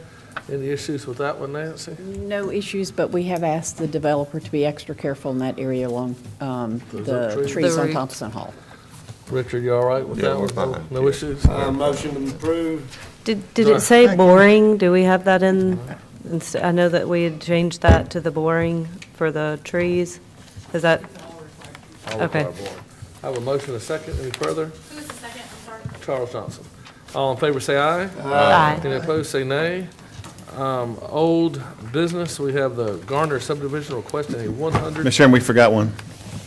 Oh, public hearing to request of the city of How Fairhope. about we Planning to table that accept- to the next Well, meeting? Mr. Chairman, and just, and that's what I was going to ask. In talking with Ken, I got some feedback from Ken. When he looked at it, there's a couple of tweaks I want to make to the green space standards, and I'd love to get any comments back from you all that you have about this, but I would like to go and take Ken's comments and bring it back to the next meeting. When did you give this to us? It's been in the packet. Name my package. It was in the That's back. in mine, that's that little two-page deal. It's a little two-page memo is all it is. Not mine. You're missing a few things in your packet. I am. I'll give you mine. But, Mr. Chairman, I would like to, if you'd look at it and give us some feedback, and then we'll have, if it's okay, we'd like for it to be, the public hearing be open and then tabled it, so we bring it back to the next meeting. We don't have to do that again. So if you don't mind. Oh, okay, I will go ahead and open a public hearing to discuss the new green space requirements. Thank you. When it was to discuss this item. If we change it, we'll have to have another public hearing. It's just, you just be, Okay. just continue it. Or Okay, it could be withdrawn by the staff. In that case, I will continue the public hearing and move it. We'll just continue it to the next meeting then. We'll have another public hearing then. And Jack, please look at that. You mentioned a lot about green space. I didn't have it in my, well, And Emily this- gave me another package. It's not in here, and I don't think I had it in my package. You know, this addresses a lot of. It's only 2 pages. It could be good. You know, our main concern with that is to make sure that we're providing the appropriate amount of open space. I have it. Yeah. The appropriate amount of open space at the appropriate locations. If you see in the very end of that 2 pages, you'll see, we took a part out of the zoning ordinance. The zoning ordinance has a lot about open space and what kinds, but it doesn't require open space, so it's kind of unusual. So we kind of borrowed the type and location of open space from the zoning ordinance, and we're going to ask that to be placed in the subdivision regulations so that it's more appropriately placed, so. Jack, a lot of this stuff is stuff you've commented on I in the know, past, and I'm direct stuff excited that you about should it. like. All right, that will be on to next month's meeting. Garner subdivision has requested a 180-day extension for their preliminary and final plat approval. So moved. I have a motion to grant a 180-day extension. Do I have a second? Second. Any further? All in favor, say aye. Aye. Any opposed, say nay. Do I have a Motion to moved, adjourn? I have one more thing real quick. I just, like a lot of the people that were here tonight, I encourage everybody to come out to the City Expo that we're having on January 24th from 5 to 7, so that they can put a lot of their voices and their opinions there. And we also have a Board of Adjustments meeting that very same time in this location here, so. We'll be here too. All right, meeting adjourned.